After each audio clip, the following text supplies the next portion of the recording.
Peace. Greetings to you all. It's your brother Naheem, BKA Lord Abba, aka Mr. Just the Facts. Woo! We gonna have a discussion tonight, family. We are going to have us a discussion tonight. Make sure that as you come in, you hit the like button. If you are not a subscriber to this channel, the BTP, Be the Power Media Group channel, make sure you hit that subscribe button. Hit the little bell icon next to it so that you can become a part of the notification nation. Shout out to everybody that's tuned in so far. Vince Jefferson in the building. Sister Riri Ali will be on shortly, and the rest of the team. Tonight we talking this Asian American hate crime, blame black people thing. I mean, we got to get into that. We gotta talk about that. Yeah, we have to give our perspective, and we're gonna show the political weakness of our people. Right? Not just our people, but specifically our elected officials. We're gonna do a little comparative analysis of the give and take that is supposed to be politics, that give and take, and how we're always the ones giving and never the ones getting. We're going to bring up some things that show how politicians who I believe identify as Asian American, Pacific Islander, that they're going to do some things politically unless Joe Biden makes some moves. They are going to provide a blueprint for the very things that we've been talking about here on this channel at Be the Power. So shout out to everybody that's in the building. BTP Mars is on deck. Salam Abdul Sharif, I see you. Brother Corey, BTP Mars, Sister Shayna, Sister Iman, everybody else that's coming through. Let's get this thing going. Bro, I'm gonna read an article and to set this thing on, but I want y'all to come in and give a little brief breakdown of what y'all think of this whole thing. And well, for me, perspective is everything, right? And I mean, for all of us, obviously. Let me know if you can hear me okay. Oh yeah. I'm using okay. So what I did was I went all the way back to 1991 when Latasha Harlins was killed in Los Angeles by this Korean grocer, Mm-hmm. Which helped to lead to the 1992 LA riots. This kind of was one of the things that incident, along with the Rodney King incident, which had happened a few weeks before. This young girl gets killed, leads up to the 92 LA riots. Now, the thing about it is, because the overall context of what we're talking about is black folks being responsible for this alleged uptick in hate crimes or violence against Asian Americans. We have a history of violence against our people coming from the Asian community. Not in particular, you're talking about black women, right? And we can go back to 1991 with the young 15-year-old girl Latasha Harlins, who was trying to purchase a bottle of orange juice. I think it was like $1, and she was trying to pay for it. The woman claims that she was trying to steal it, winds up shooting the young girl in the back of the head as she was walking away from her. She was getting ready to walk out the store. Money in her hand. When the police come into the store, the little girl is laying there bleeding from her head with the money in her hand. The videotape shows the whole incident. But the judge in that case gave this woman no jail time. No jail time. And because of that, that's what led up to this whole outbreak out there in Los Angeles. Like I said, along with Rodney King's beating on video, which was probably the first time we've ever seen that kind of brutality on camera, on video that way. And ever since, we've been, seeing this stuff pretty much regularly. But this whole thing about this relationship between the black community and the Asian American community has a history, and it's not no one-sided thing of black people attacking Asian folks. And that needs to be spelled out as we move forward, so that people understand and put this thing in perspective properly. Yes, indeed. Brother Logic, you want to say anything before I get into this article? Yeah, I'm gonna say some things, man. Just go ahead and get into it, man. We got a lot to discuss tonight. I want to get right to it. Let's get it. Well, Josh said he's gonna be in and out tonight. So, Josh, if you're I just want to say something real quick, man. This is an important topic because obviously we see it's all over the news right now. It's capturing every segment of the news. It's like the social thing that all the news outlets are hopping on now.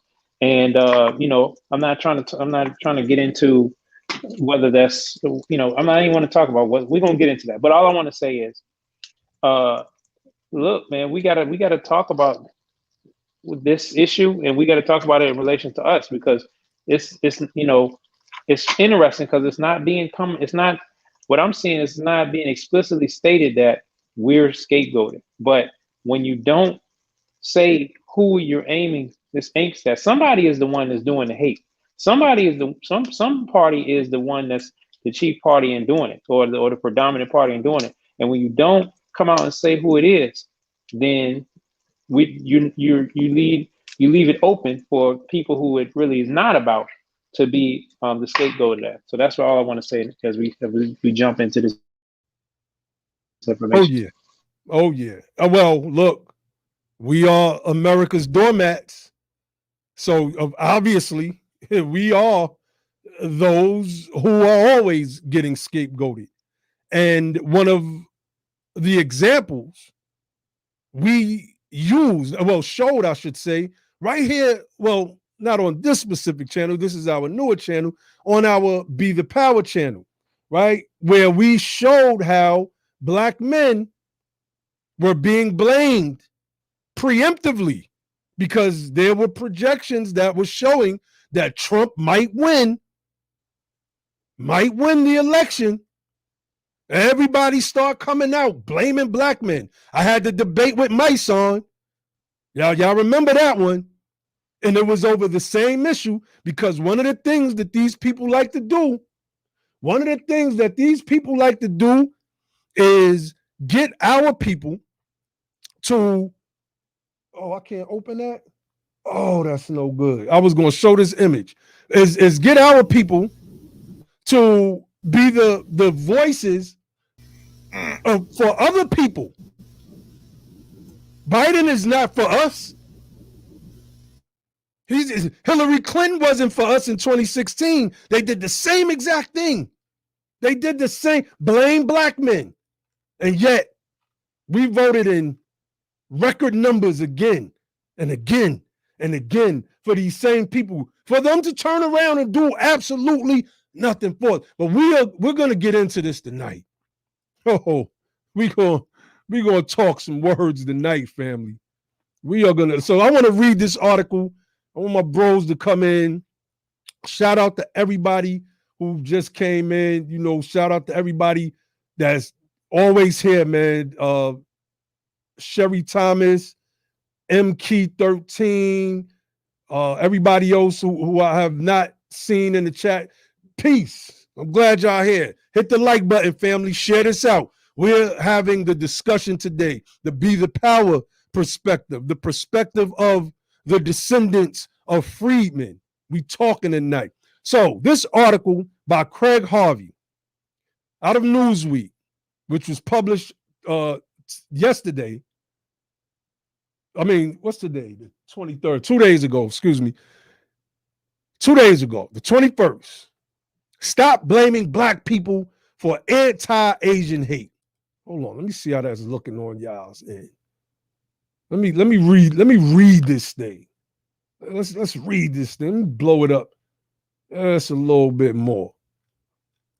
I'm gonna read this. It's not that long, but it's an article because this guy hits on everything that's gonna be the basis of our discussion tonight. But we're gonna kick it up a few notches. All right. So he says, in the wake of last week's horrific mass shooting in Atlanta that left 8 dead, 6 of them Asian women, many have been speaking up about a long-term trend. The rising spate of violence and harassment Asian Americans have experienced over the past year and a half. It's a key phrase, past year and a half. Asian Americans have been justifiably furious at the rising violence.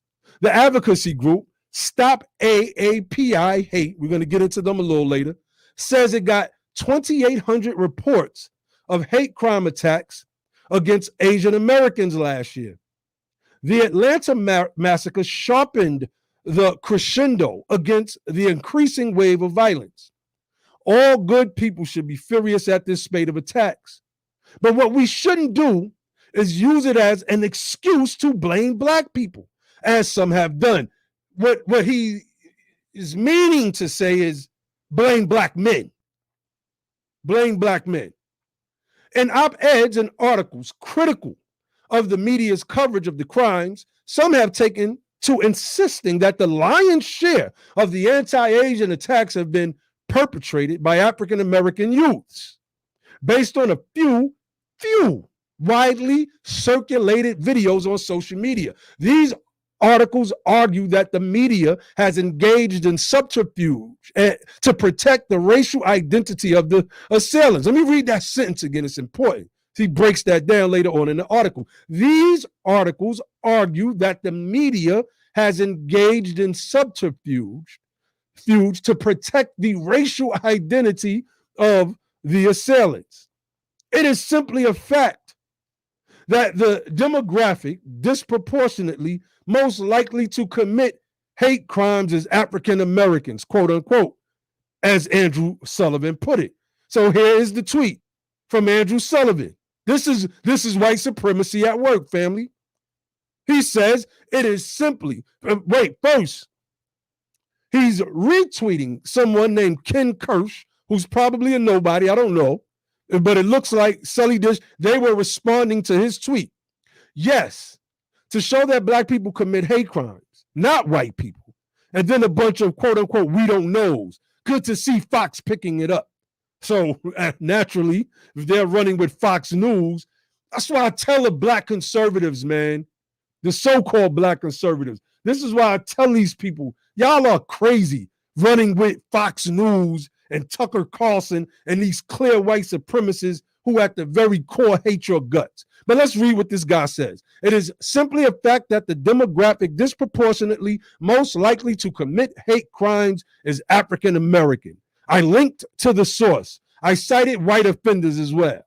We gotta sprinkle some white folk up in there because Black people are more likely to commit hate crimes, huh? Okay. The problem is, says the author of this article, this just isn't true. One recent study has provided the justification for the claim that non-whites were the majority of perpetrators of Asian American hate crimes. The study was published in the American Journal of Criminal Justice in January, and it was based on data from 92 to 2014. But the study clearly indicates that the identities of the perpetrators of hate crimes against Asian Americans are overwhelmingly white. 74.6% of these crimes are committed by white assailants. Importantly, like I gotta go back up real quick. It is simply a fact that the demographic disproportionately most likely to commit hate crimes is African Americans. So if there are hate crimes being committed against Asians, usually by white folk, let's blame the Black people. Let's just blame the Black people. That's what they do. They've been doing it. It says 74.6% of these crimes are committed by white assailants. Importantly, According to the methodology in the study, there is a 20-fold difference in the cases of hate crimes reported against African Americans, 5,463 compared to Asian Americans, 329, which explains the large difference in percentage of non-white assailants by race. It's true that the data does not cover the current spate of attacks, but it seems unlikely that a drastic change in the profile of the perpetrators, of Asian American violence would occur without some significant external impetus. Some have suggested that the COVID-19 pandemic provided just such an external impetus. And yet, the person who insisted on associating the virus with China, allowing the wrong and dangerous association to spill over to Chinese Americans, was President Donald Trump. Not exactly a hero among African American youths. Remember when George Floyd was murdered by that racist Derek Chauvin and protected by that Asian American cop, the ways that white America sought to make us feel bad was mocked to death. There were pictures and videos shown of these Confederate flag racist Trump supporters with kneeling either on their friends' necks and smiling about it in the same way George Floyd was murdered, or on the neck of some mannequin. Remember that, family.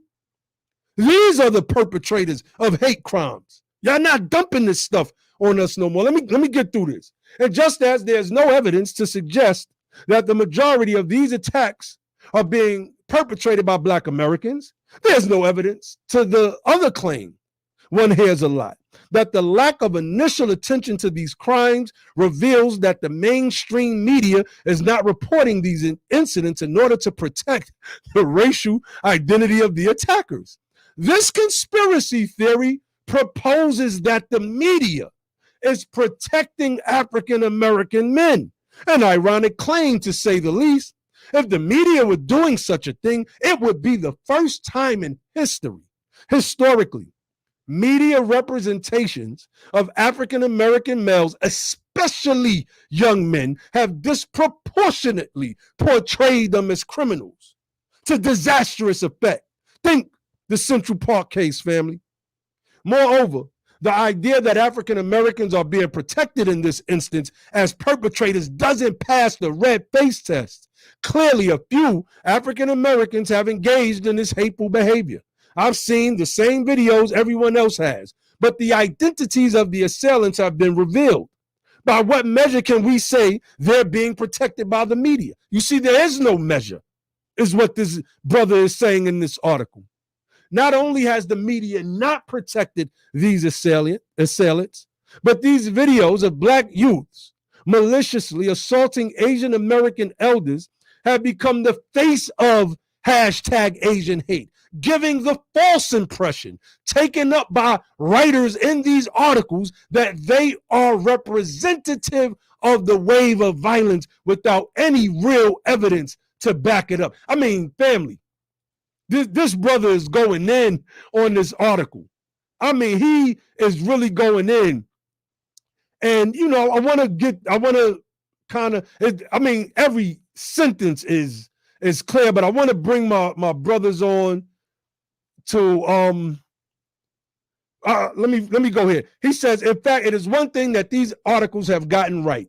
Assigning blame incorrectly to a particular group doesn't actually protect anyone, but rather reinforces barriers that lead to greater mistrust and disputes.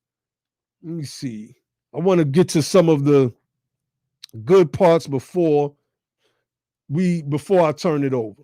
All right. I'll read this last part. In 2021, many issues are designed to create a racial wedge between Asian and African Americans. Lawsuits about college admissions, grifts by conservatives to justify African American poverty levels, reminders of distrust and anger. And yet, the shared struggle persists. Per the Pew Research Center, the number of Black and Asian Americans who reported experiencing discrimination during the coronavirus pandemic was the same, 4 out of 10. Asian Americans want to feel the same support that they gave the Black Lives Matter movement. And it's a reasonable request in this circumstance. It's also why the truth matters more than ever. So, this guy gives an excellent article, an excellent wrote an excellent article, gives an excellent breakdown. I want to bring my brothers in now so we can, really get into this debate, this discussion, I should say, and start fleshing this thing out, because we have been the scapegoats for everything.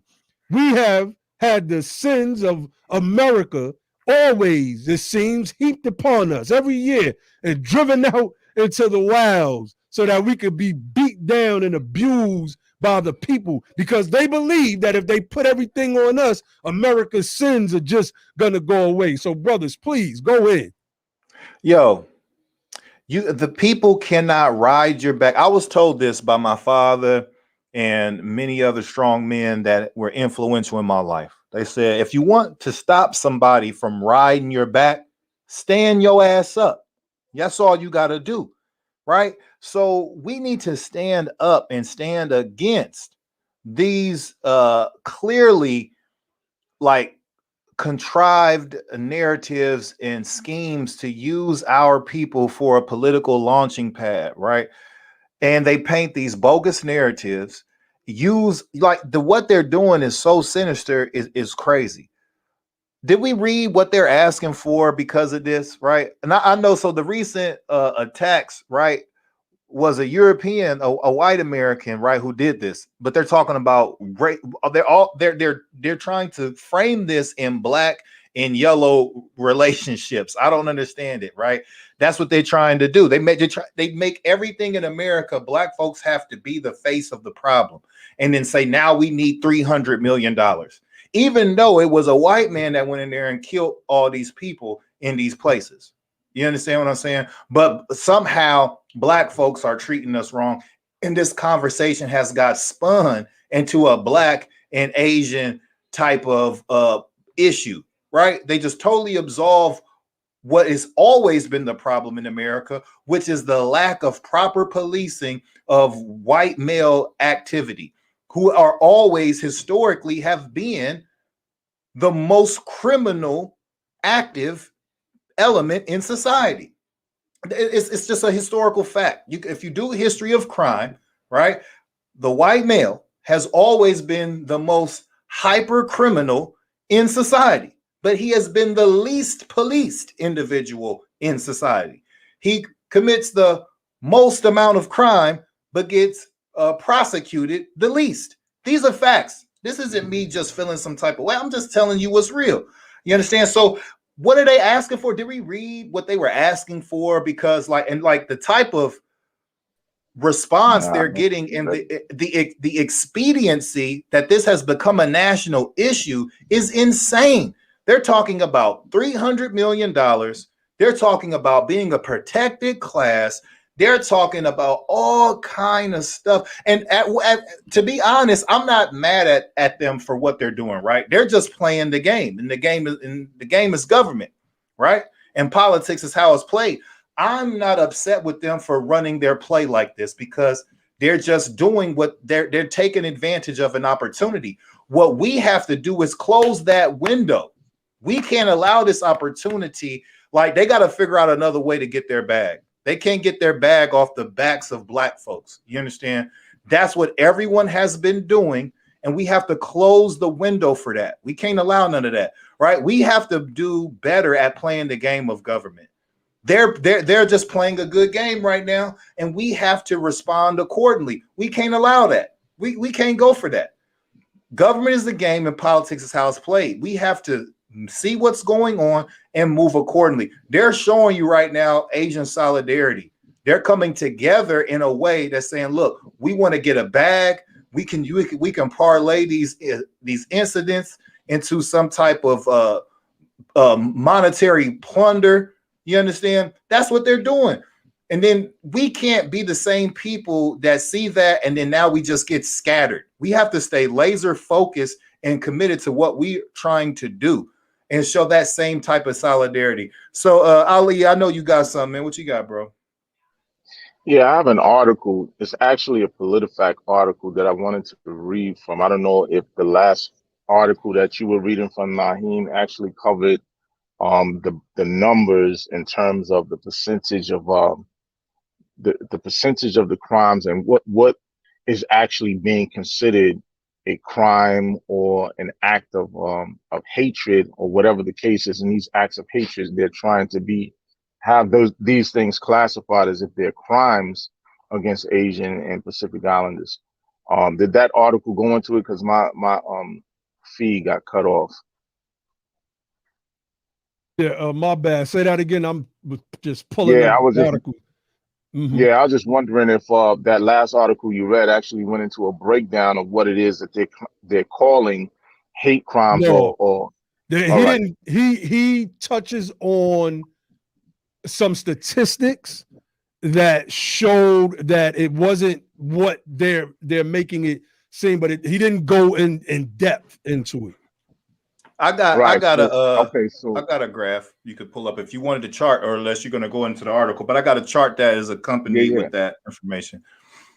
Yeah, I wanted to read from this article because it gives you a little brief on what it is that they're talking about and what they're calling these acts of hatred or violence against these people. So it's the PolitiFact article I put in the inbox. You could just pull that up, right? Just so that people can see the name of the article and they can pull it up themselves. Yes. I can't share it from my phone because, the phone doesn't let me do that. While you're there pulling that up, I just wanted to say, like, this is what I'm supporting, what I'm saying off of about the white male and really white society being the most criminal. This book right here, right? This book, I want everyone to go out and get this book. This book is by J. Robert Walsh. It's called Blood Letters and Bad Men, a narrative encyclopedia of American criminals from the Pilgrims to the present. And it's nothing but archives and archives and archives of American crime by American people. And everybody in here looks the opposite of all the hosts on the show. Right. So I just want to go out and get this. This is a real good book. I've had this book for years. Right. J. Robert Walsh, Blood Letters and Bad Men, a narrative encyclopedia of American crime. So I don't just make stuff up. I'm not just saying stuff, right? I just want you to know it does actually come from information. All right. So this is the PolitiFact article, Hate Crimes Against Asian Americans, What the Numbers Show and Don't. Right. So I'm going to read a certain part of it. I'm not going to read the whole thing. Down in the article, it says the Center for the Study of Hate and Extremism at California State University released findings in early March that showed hate crimes against Asian Americans spiked 149% between 2019 and 2020, even though hate crimes overall declined. A separate group, Stop AAPI Hate, cataloged nearly 3,800 hateful incidents, which is not limited to crimes during the first year of the pandemic. AAPI stands for, as you guys already know, Asian American and Pacific Islanders. Most of those hateful incidents targeted women. These numbers are the best available data as of now to show the trend of an increase in anti-Asian hate during the pandemic, but even these numbers are likely a small fraction of the actual incidents, including crimes. And so this is how they're kind of shaping it, but then we're going to go into the actual numbers. So look at what they say about the actual numbers and what they're talking about. The Center for the Study of Hate and Extremism is a long-time respected source of expertise in hate crimes. Researchers use public records from local state police agencies to gather hate crime reports 2019 and compare them to 2020. The center found anti-Asian hate crimes rose from 49 crimes in 2019 to 122 in 2020, an increase of 149%, like they said. The report doesn't mention, however, former President Donald Trump. It does show that Google searches found spikes for racist terms such as China virus and Kung flu spiked throughout 2020. Trump used those terms multiple times during that year. Hold on, let me go into this. In response to an escalation of bigotry during the pandemic, community groups and the Asian American Studies Department of San Francisco State formed Stop AAPI Hate. The group invites Asian Americans who have experienced hate to report the incidents. This group logged 3,795 incidents from March 19, 2020 through February 28 of 2021. That number represents only a fraction of the number of hate incidents that actually occur, allegedly, but it does show how vulnerable Asian Americans are to discrimination.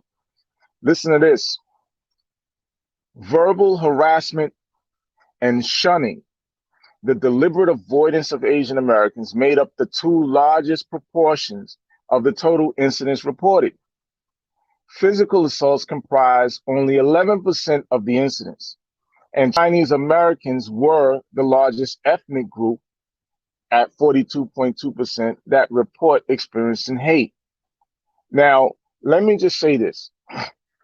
They're not giving you any kind of ethnic breakdown of who it is, like the last article just said. They're not giving you an ethnic breakdown of who it is that they're saying is perpetuating these quote unquote hate crimes against Asian Americans. And it's very interesting to note that the largest amount of the reports consist of people avoiding Asians.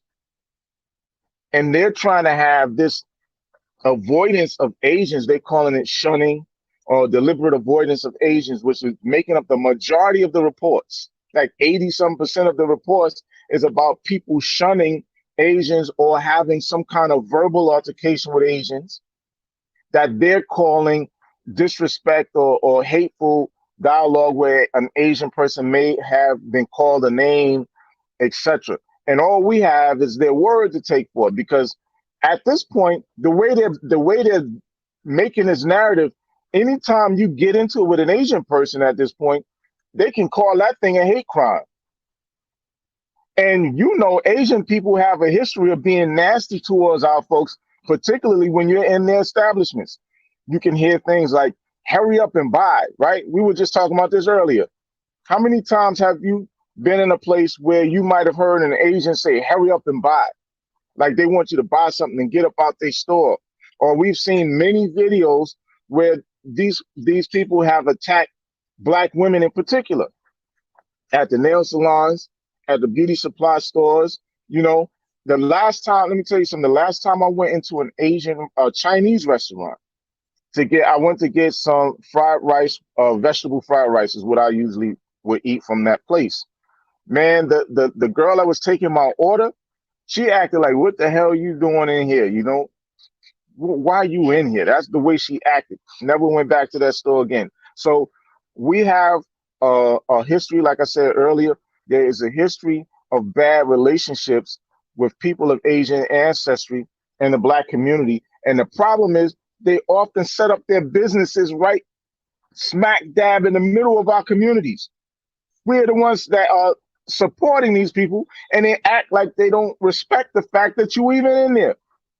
So I just want the narrative to be one where it's fair. Like I said, we talked about Latasha Hollins. We can go all the way back to that and move forward up into Peter Liang killing a Kai girlie out there in Brooklyn, and the judge, which was an Asian judge in that particular case, let that man off for murdering an unarmed brother simply because he was scared. He didn't get any jail time.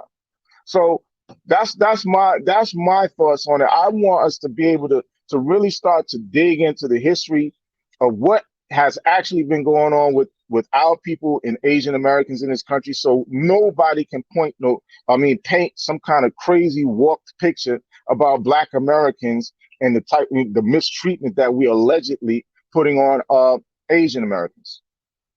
And yeah, exactly, Ali. And I want people to get to the place, Black folks specifically the sons and daughters of freedmen, to understand that these people, right, that come into the community, right, we got to understand that Chinese food, you talked about going and get, vegetable fried rice and whatnot, right? The Chinese industry makes about 15 billion annually, right?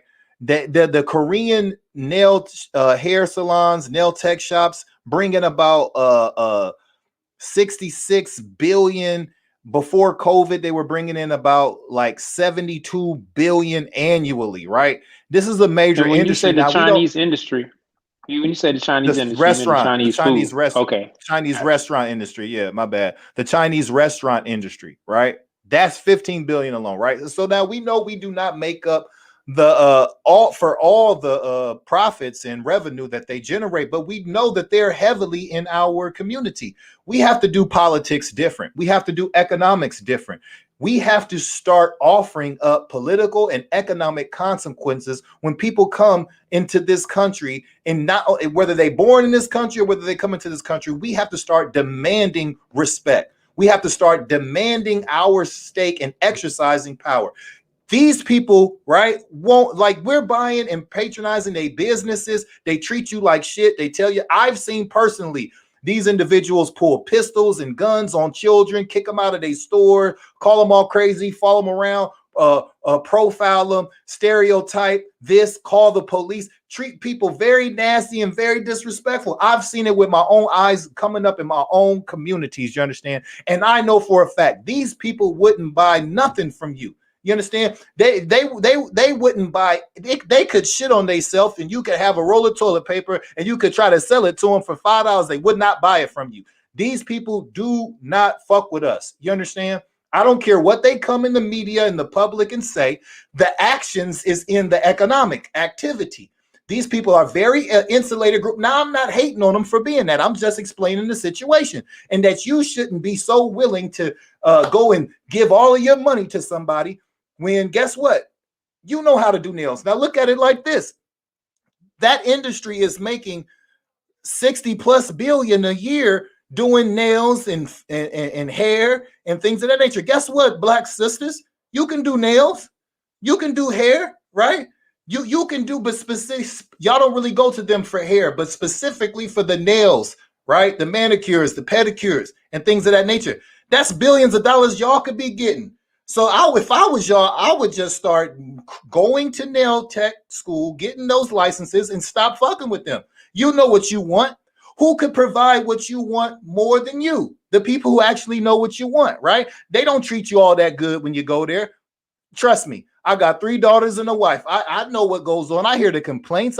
Y'all have to deal with Mei Ling and them, you know, talking about you while they doing your nails, and they charging you astronomical prices. And then you can't use that as an excuse, right? And say that, you know, my brothers and sisters, they charge too much money, because you go and you pay that kind of money to them. So you can do that kind of work. That's an industry. That's the point I'm trying to drive home. That's an industry that y'all should be owning, right? And having a larger share of ownership in. These people don't spend no money with us. They don't spend no money with us. You don't see them in the soul food restaurants getting no baked macaroni and cheese and collard greens. You don't see them doing that. But guess what? They'll make that shit and sell it to you. They'll go make Chinese soul food, right? Have it at their buffets and try to sell that to you. They won't buy nothing from us. There is no exchange. We have to understand that politics is an exchange. Economics is activity based on trade and exchange. We are giving and receiving nothing from this community. And now, right? Even if we go back to George Floyd, there was an Asian in that particular situation. What was he doing? Did he pull the cop off of George and say, hey, brother, you chilling? I mean, you tripping. Get up off this man. No, he turned his back. He turned the blind eye and said, you know what? I can't see what's going on. He stopped other citizens from helping the murder that was in progress. What did he do? He stopped them. He obstructed the people's justice and aided and abetted in the murder of George Floyd. And then you want to say that black people are the problem. Come on now, we're not going to do that. This is a new day and time now, and we have brothers like us on the scene, and we are going to get this thing right. Facts. You have to understand what's going on and what needs to happen in the proper reaction. That's a fact. Something I want to bring up real quick. I know Josh wanted to bring up something, but there was a bill that was on the ballot in the past election in California, Prop 16, and Asian Americans were the ones that opposed this bill. What Prop 16 was the state's version of affirmative action. And this was crucial. And I feel that it was something that was swept under the rug. And because we don't have a powerful presence in media, we may have our own media channels, but we don't have a powerful presence enough to spread our message. This measure was swept under the rug. You see, we have a lot of Asian companies out there in California who feel that they should be able to practice nepotism and hire whom they will. I make frequent visits to Duluth, Georgia, where I get my vegan Chinese food every once in a blue. Every so often, I get some vegan Chinese food, right? The whole area is Asian, damn near. The whole area. I went in one spot, and the women in there looked at me like I was crazy. So the one spot I used to frequent, there was a whole Chinese supermarket there. Excellent. I'm gonna just say it was excellent prices. It was good prices, right? But something was odd about what I seen in there. The workers, all of the workers in this place were Mexicans. You got a Chinese-owned supermarket with a bunch of Mexicans in there. No sisters, no brothers, no descendants of freemen. Hell, not even no Africans. When the coronavirus was at its peak, you seen videos coming all out of China of Africans not being allowed to go into their restaurants and other establishments out of fear that they were the ones that were spreading the coronavirus. Mind you, the African countries were and are still have some of the lowest infectious COVID rates in the world.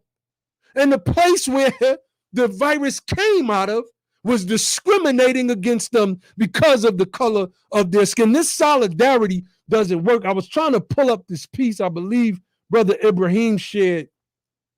For whatever reason, it's not letting me pull it up because they always going to find some Negroes that's going to be the face of what's called Black and Asian solidarity. And they're going to put them out there in the public and make it seem like y'all just got to stick together. There's the one video of the brother, I believe that was Arizona, where he said, ain't no niggas allowed around here. How do you get the right to migrate to a country that was built by my ancestors and tell me that I'm not welcome? How? This is because we're not doing politics right. And we're going to get to that part. We got a bunch of stuff to pull up. Who want to jump in? Yeah, I wanted to just say something. So it's hold on. It's real interesting how my son followed me. Y'all go ahead, take it. I'm gonna come back. All right, I got it. So I mean, look, Ali, Logic, y'all jump in at any moment, but I'm gonna pull up. I want to pull up some of these stats, man. Because I think that it's important that we start breaking this stuff down. I'm tired of us being the scapegoat. I'm tired of America heaping its sins upon us and then trying to drive us off into the wild so that everybody else can feel satisfied. We can't go for that anymore. And again, a lot of this is reflected in our politics. So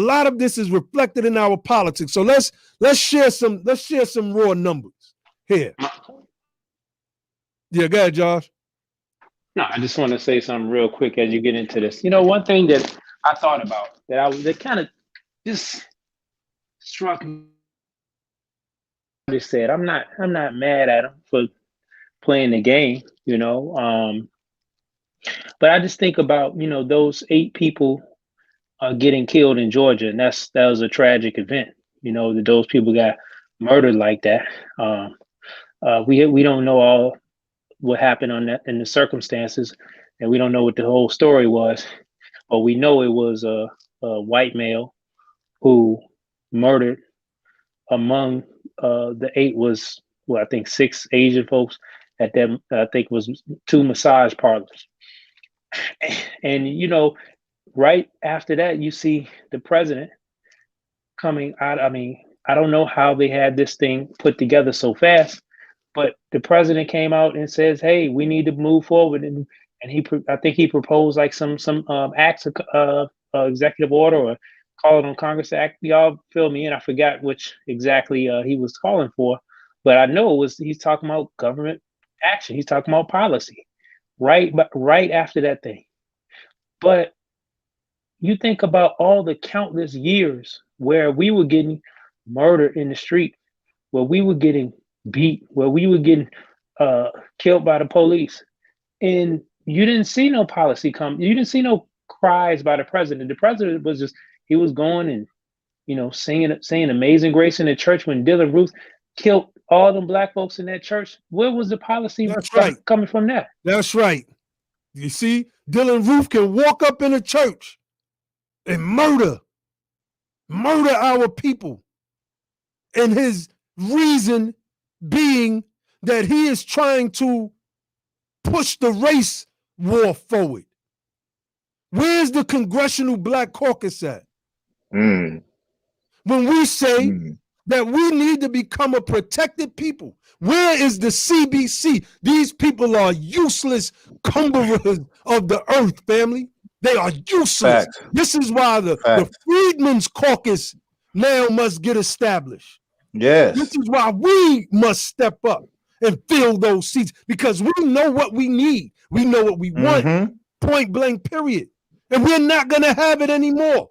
Ain't no more of this, family. No more. Let's pull it up. Y'all go. I'm going to pull up these articles. Right? 85 years of lynching. We didn't get to be a protected class. Centuries of chattel slavery. We didn't get no protected class. We got the whole 14th Amendment saying that, everybody's supposed to get equal protection of the law. And what did we get? We got Jim Crow and black codes, and we had to be burned. We got the opposite. And let me say this. Hold on. Let's come. Yeah, say what you got to say. We're gonna pull some. You want to see justification for becoming a protected class? I'm gonna show you. Go ahead, Ali. Cory Booker tried to introduce, him and Kamala Harris tried to introduce an anti-lynching law, and anti-lynching laws have been on the table for many decades, man, and they never passed. Just right after George Floyd, I think they reintroduced an anti-lynching law, and it still hasn't passed. But yet these Asians, just based on people shunning them, remember, the majority of the complaints are about people shunning Asians, meaning avoiding them. They're ready to pass some anti-Asian hatred law based on people shunning them or having arguments with them. But an anti-lynching law being in front of Congress for years, decades, still has not passed. Actual deaths. George Floyd was a lynching. Ahmaud Arbery was a lynching. Akai Gurley was a lynching. These are extrajudicial killings of unarmed black people. And you still can't get an anti-lynching law passed through Congress. Meanwhile, you can have an argument with an Asian and it can be considered a damn hate crime. Gotta think, man. Yes. This is craziness. Yes, this is crazy. You get even after Emmett Till, we didn't get nobody talking about a protected class. That was a little boy. You understand? Even That's when right. they found that brother rolled up in those mats at the school. What was that brother? They found them at the high school, rolled up in the mats. You understand? Right. They just opening that case. Then there was just recently there was a young black boy who last was seen with his white male friend and his mother and come back dead looking just like Emmett Till. Y'all remember that? That's right. Just That's recently. right. In Louisiana. That's right. Where is the protected class? You understand? What's going on? You have a brother sitting in his own home in his boxer drawers eating ice cream. A drunk cop mistakenly goes into the wrong apartment and kills him. Where's the protected class? You understand? Where's the protected class? We can be sitting in our own home in our drawers unarmed, eating ice cream and be shot to death. And then what? Where is the protection for our class of people? You know what the case? You know the case I'm talking about. That's right. Come on. Yeah. That's right. Hey, let me say this real quick too. Mm-hmm.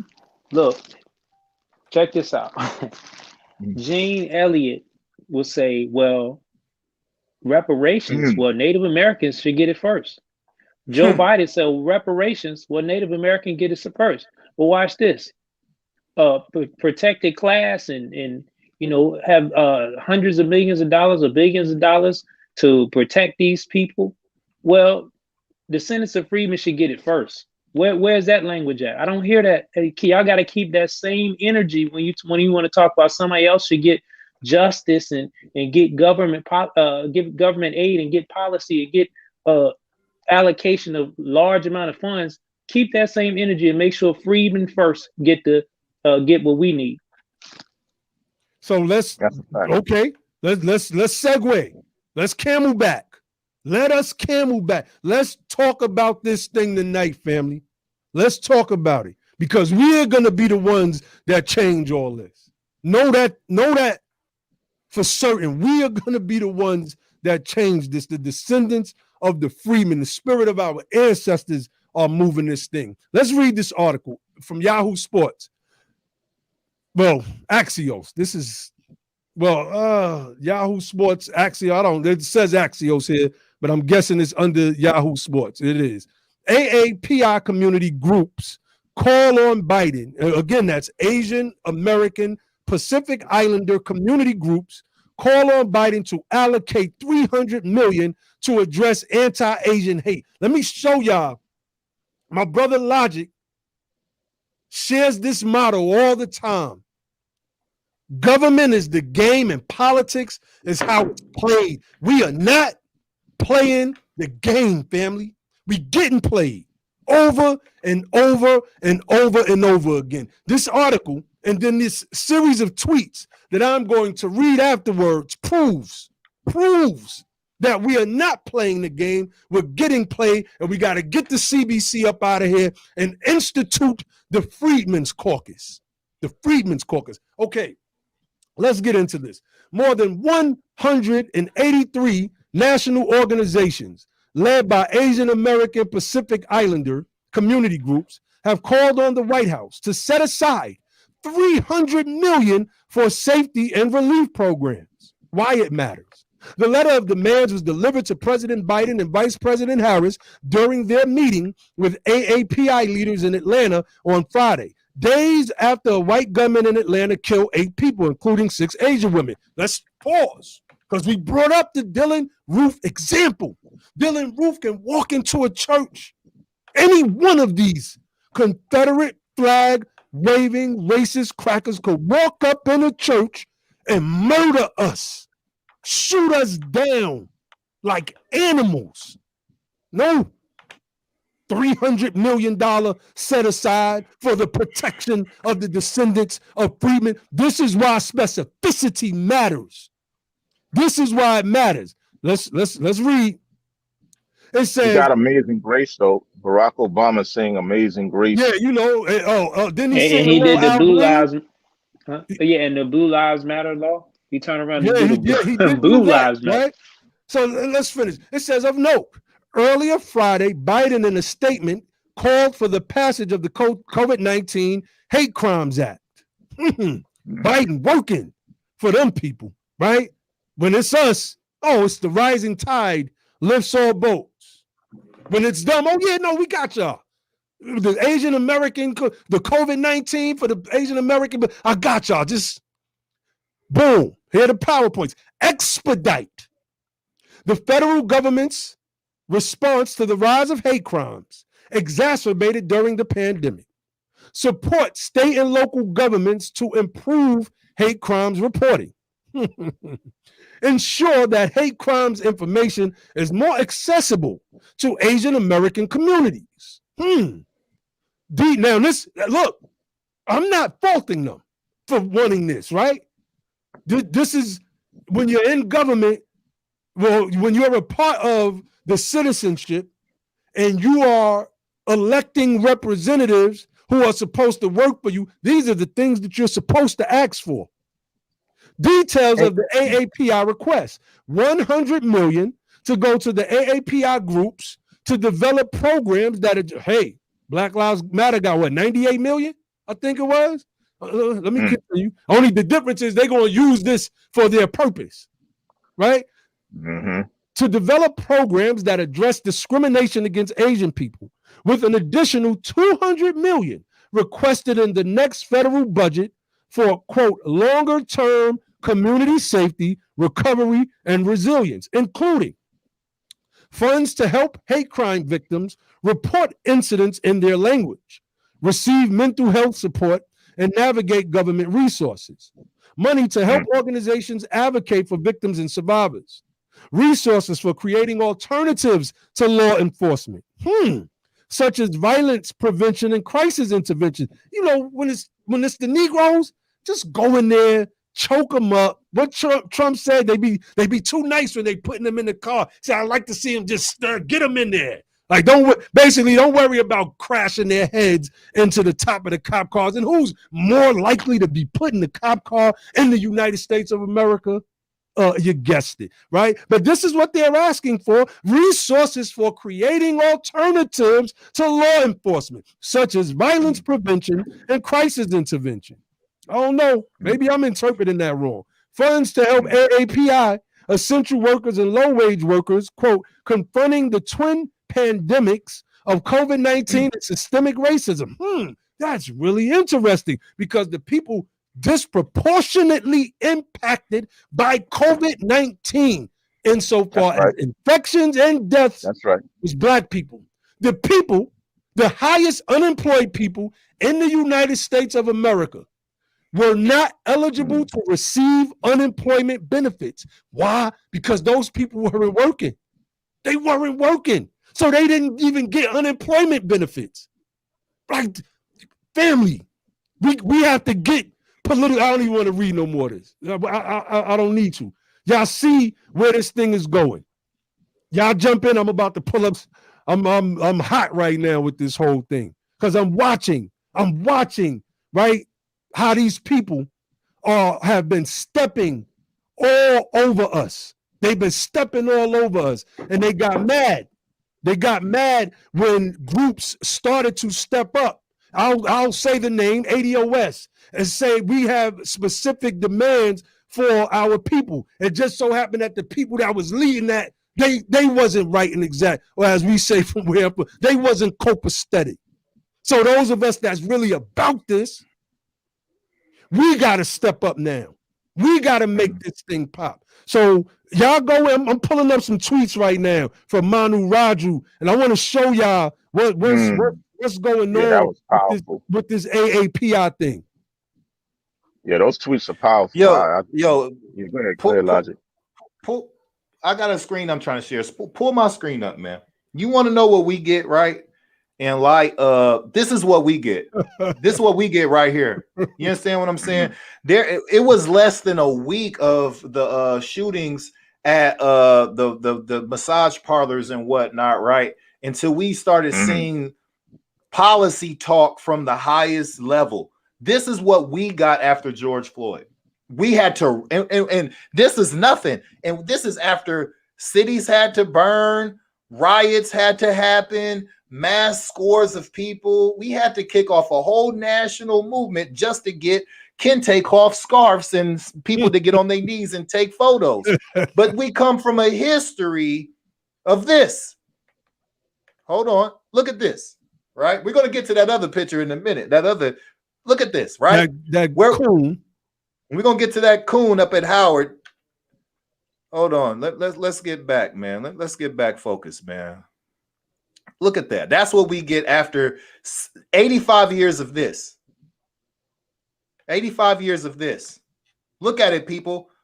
No one's worried about being charged with a crime. Look at what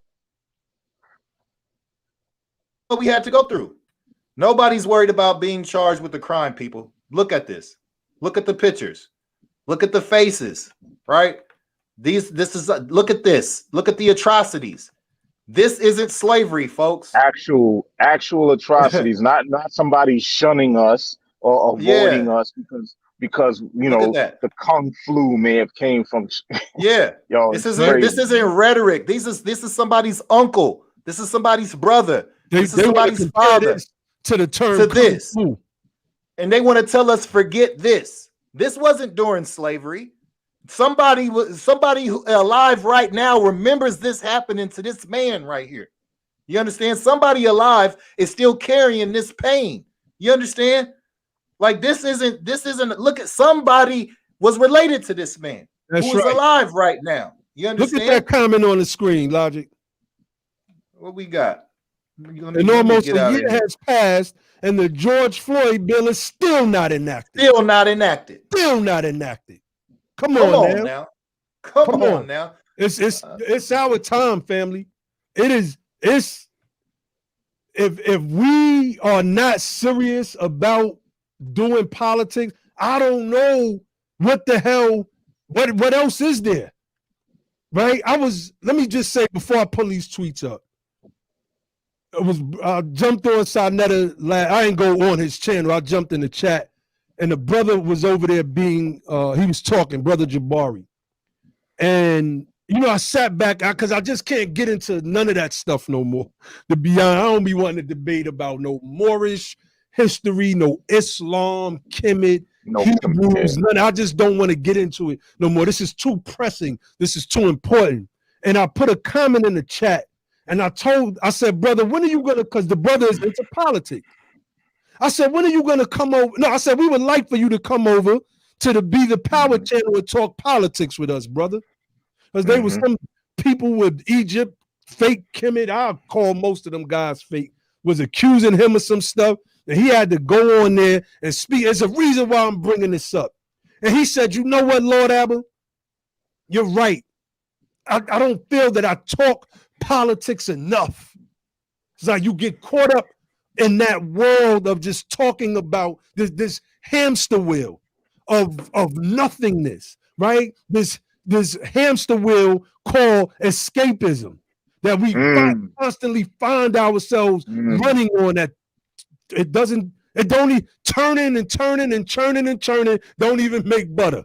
That's right. Don't even make butter, right? So that's why politics is so important. Let me pull up these tweets. Manu Raju is a CNN reporter. Let's read this.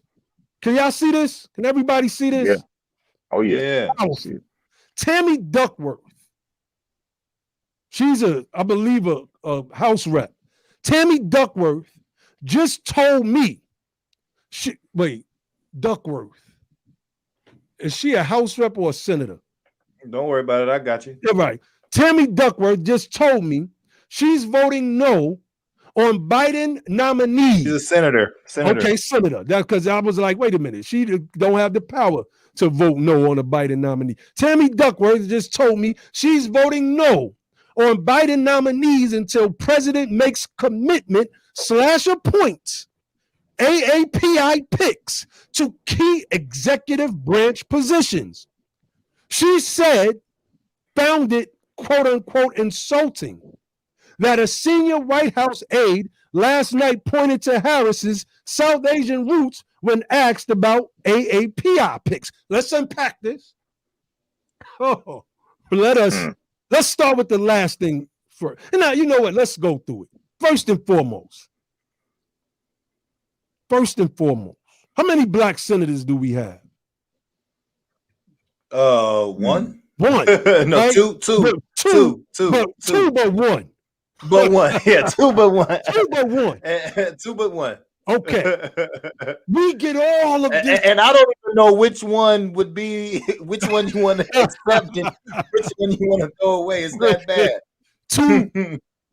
Two faces on the same, on the opposite, the obverse of a coin, basically. They are two obverses of the same coin. I butchered that quote. I'm just ready to get it in. All right, so where is our senators? First and foremost, we don't even have that many. Our representation is low. And yet, Tammy Duckworth, I don't know what her background is. If you could pull that up real quick.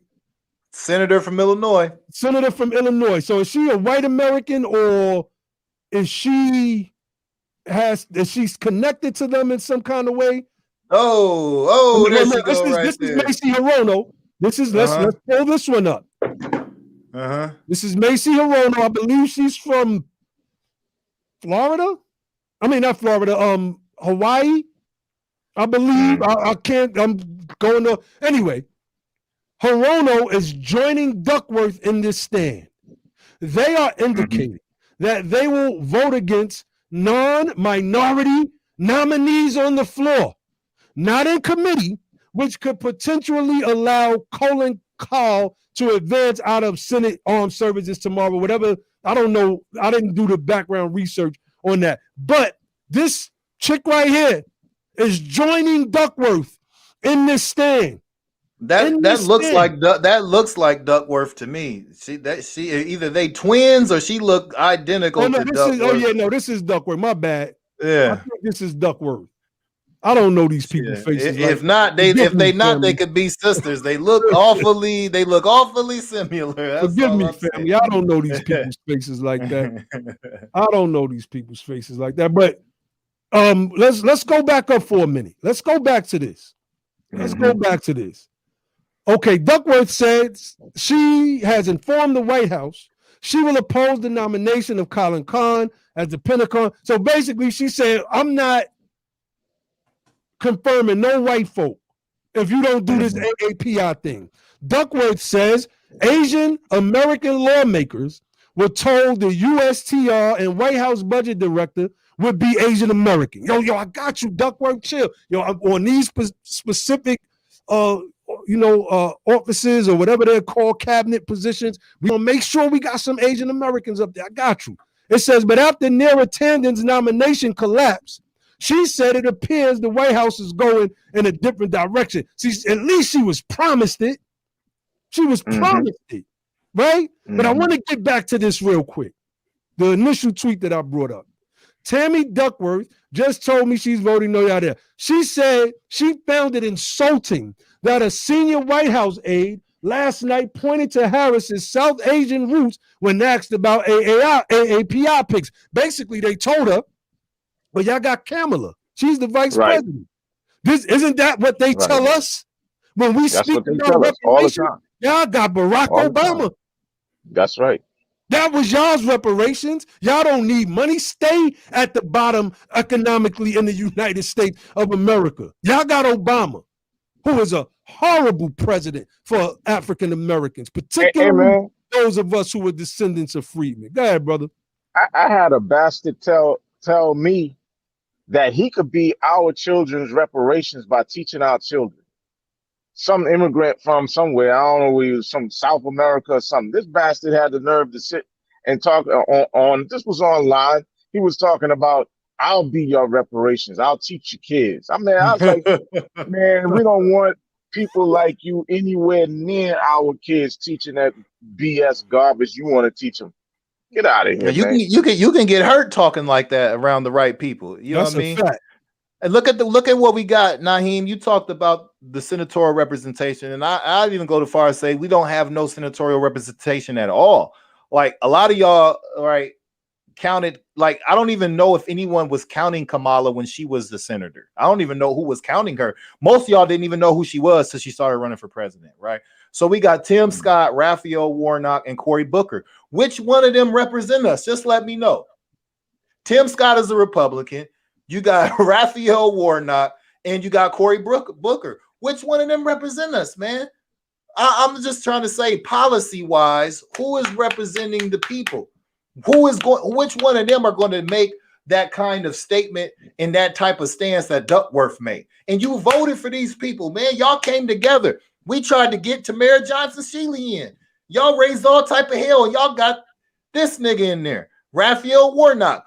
He ain't going to say nothing about nothing. You think he's going to be bold about a black position, about taking a stance against the president and going against the party line and doing something bold and courageous politically? You think he's going to do that when he has to run for office again in 2022?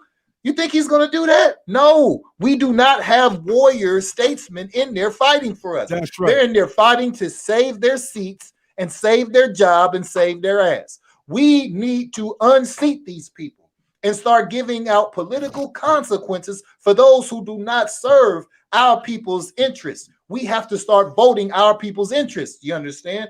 We have to transform Congress to a reparationist Congress, to a freedmen-focused Congress, to a justice-focused Congress, not only in the Senate, but in the House as well. You understand? We have to start handing out political consequences on every level. You understand? On the local level, on the state level, on the federal level, on the county level. We have to hit them all. You can learn from our adversaries. You can learn from the AAPI, IP, however the acronyms they want to mix them up. You can learn from these people. Study them and study them well. Because these people don't even get along with each other, right? They'll always say, well, black folks can't do politics because they can't get along. Let me tell you something. Do you think the Irish and the Italians get along? Politics is not about getting along. You understand? Politics is about playing the game of government and coming together based on common interest. You understand? We don't ever have to get along. You don't have to like me. We don't have to be friends. We just have to recognize that we need each other to win in this game. You understand? That's all they do. You think the Pacific Islanders like the Japanese, and you think the Koreans like the Japanese, and the Chinese like the Japanese? All these groups have history of conflict between each other. You understand? They don't have to be friends. They recognize what needs to be done to win. It's time for us to wake up. I will not buy another egg roll. You understand me? I don't want no sesame fucking chicken. I don't want no goddamn General Soul's. I don't want none of that shit. You understand? They won't buy nothing from me. I'm not buying nothing from them. What's good for the goose is good for the gander. I don't want to hear none of that. Sell all of that shit in Chinatown. You can't come outside of Chinatown and sell none of that shit to no freedmen. You understand? That's the type of mentality we have to have. Until you start spending money or participating in some type of exchange, right? Some type of mutual relationship is built between them and us. Then you can't paint a black toenail. You understand? You can't paint a black hand. You understand? You can't make no food for me. I don't care what your service is. I will not patronize it because there is no exchange. All you do is take, and now you and you abuse, and then you slander, and then now you take all of the history of treatment. You understand that you have visited on not only just us, but they treat our children this way. I've seen it. Many of you have seen them treat the children, the babies, this way. You understand? And then when somebody slaps the shit out of them, now they want $300 million from the goddamn government. That's bullshit. You won't get it off my back. It's time for us. If you want somebody to get off your back, stand your ass up. Facts. That's a fact.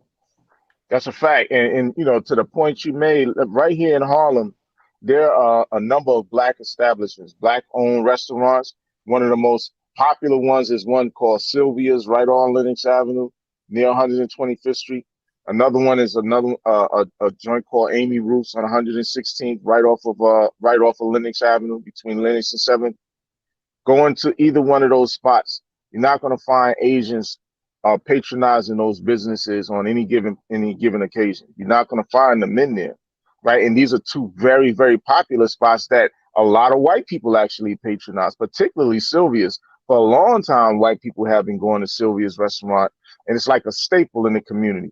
But the fact of the matter is, Asians don't patronize black-owned establishments like that. And you can't say it's because, well, Asians eat a certain kind of way. They don't eat soul food, which is unhealthy. That's bull crap, because the fact is, like we talked about it earlier, you'll find an Asian in a McDonald's. You'll find them in Burger King. They support all kinds of white-owned establishments. They just don't fuck with black people. Facts. That's an actual fact. Facts. Josh, they eat frogs and dogs and cats and bats. That shit and bats and shit. You can eat some. You can get some of them ham hocks. God damn it! You can come in there and get some of these yams. I don't eat the shit myself, but you can come and get some. You understand? You can get some of this baked macaroni and cheese and this collard greens, fried chickens and this cornbread. This is America. That's an American dish. I don't want to hear that. Yeah. Don't be buying no fried chicken and French fries from them Asians either, man. Yeah, cut that out, man.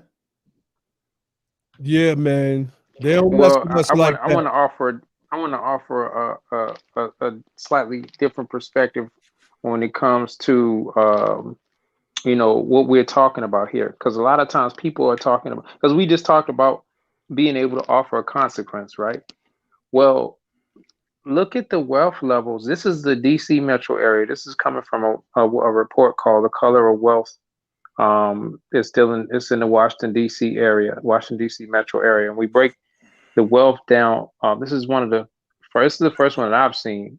In terms of reports, breaking down different ethnic groups in America, and especially the ones that breaks down Black, from U.S. Black, African Black, or whatever, from various countries or groups. And we see it doesn't just say Asians. They even break down the various AAIP, what is it called? AAPI groups down. And I think anytime when you see consolidation of groups, then it's a con trying to be played on you, because none of these groups share, like, none of these are a monolith, right? None of them have completely the same conditions and the same circumstances of why they're here in America, or how they got here in America. They don't have the same story in their countries that they're coming from. They have different caste and class systems in those countries. They have different immigration policies. They have different industries, and that affects their well-being and how well they do in America. Let's look at these numbers, right? When we look at Black, you notice US Black, it says median, this is not even the one I meant to bring up, but this is liquid assets and total assets. So this will work fine, right? Let's look at median total assets, right? You see, because the one I wanted to see was like net worth, right? Not just total assets and liquid assets. I said the wrong one, but let's look at Asian Indian 573,000, Vietnamese 431,000, Korean 496,000, Chinese 220,000, right? And look at U.S. Black 22,000, built the country, been here for generations. And this is DC metro area. This is supposed to be the largest. Now, this is, Chalky you want to City. talk, right, or latte city, or whatever you want to call it, chocolate chip city.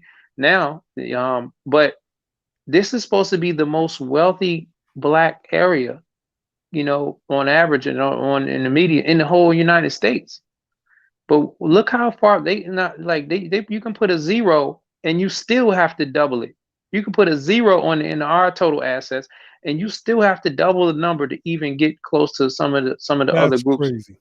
You know what I'm I mean, saying? look at what, real quick, Josh, what Sister Riri put in the chat, that Sylvia's, this Harlem staple of Black business, is owned by Asians now.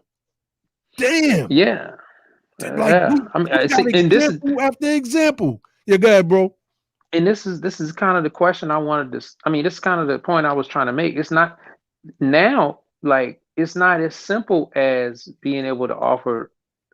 It's not. Well, I should say it's not a complete way of being able to offer a consequence just by stop going to certain establishments, because now people are owning large companies. It's not just small mom and pop places. It's like the ownership of large corporations or high levels in management in large corporations. So yeah, you may not spend the money, but you might be looking for a job.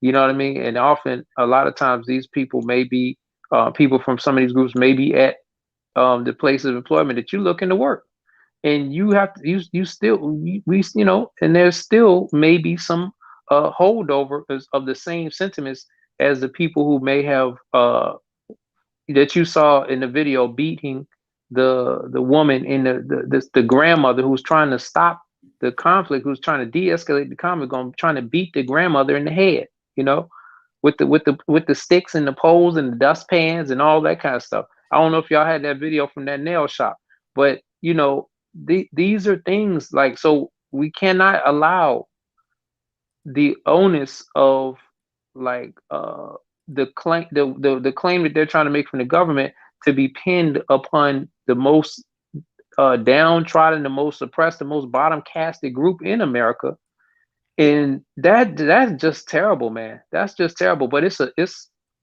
much wider than, you know, than they're trying to make it now, man. This thing is crazy when you look at the level of wealth and the condition of our people. If you go to, just look at Los Angeles. Look at Los Angeles and see how many what the black population of the homeless is. Now we're only 5% of the population of the homeless. I mean of the state. I mean talking about California, right? 5% of the population. But what is our population of the homeless? I mean, I know nationwide we're what 50%, over 50% of the population of the homeless families. You That's know, right. so I don't understand what people are talking about. Like Look at their rich what folk. Look at their capacity? rich population or their But wealthy look, population.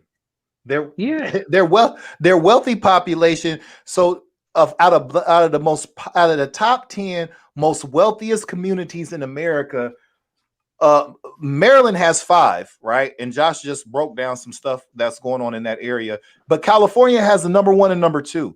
And in both of those communities, the average income isn't even over $200,000. And these are the wealthiest communities of black folks in the entire country. And the average family is not even bringing in over $200,000. None of them are breaking 160.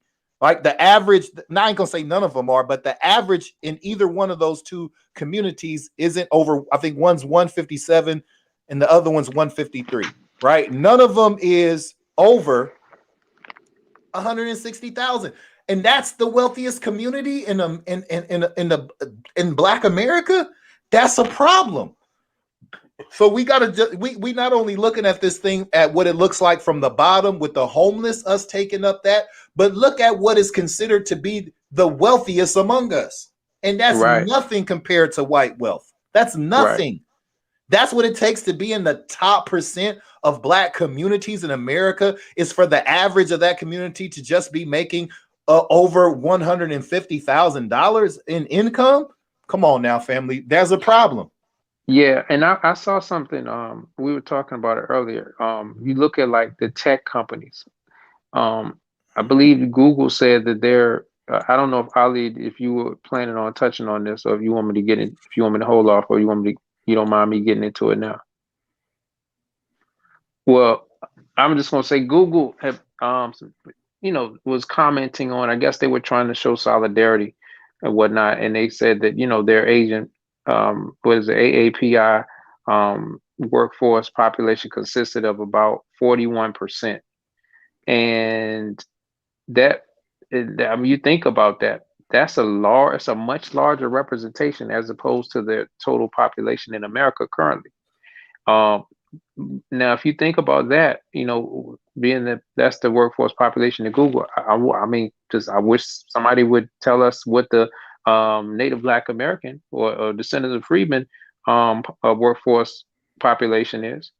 And now a lot of those people may be not just low-level engineers or entry-level engineers. A lot of those people in senior management and upper management, and I mean, that's a thing we got to think about when we need to be hired at these companies.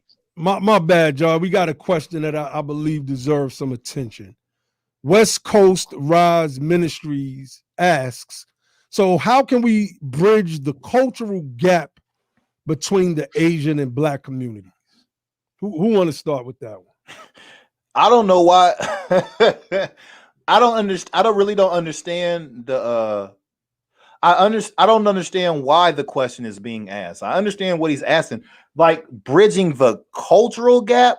Why are we interested in bridging the cultural gap? I don't understand. Like, because what does that mean to you, sir? Like, or ma'am, or whoever this is? The cultural gap, like you want to like put kimonos on and teach people how to use chopsticks. Like, I don't understand what you mean. That's what I was thinking. But maybe, like, I don't get it. Okay, so let me pull up something, right? I'm trying to bridge the economic gap. You know what I'm saying? When you come to the United States of America, many people get what's the proper word I'm looking for? They immerse themselves in this culture. So, and this culture has several elements. One of the major elements is white supremacy. Number one, right? That bridge, many Asian Americans, when it comes to our people, because I've been discriminated against and experienced racism from the Asian American community. I wouldn't say at the same rate as white folks, but damn if they are not the second most people who've discriminated against me. So this was a movie that I went and watched with my children 2 weeks ago. It's called Boogie. So focus features sets.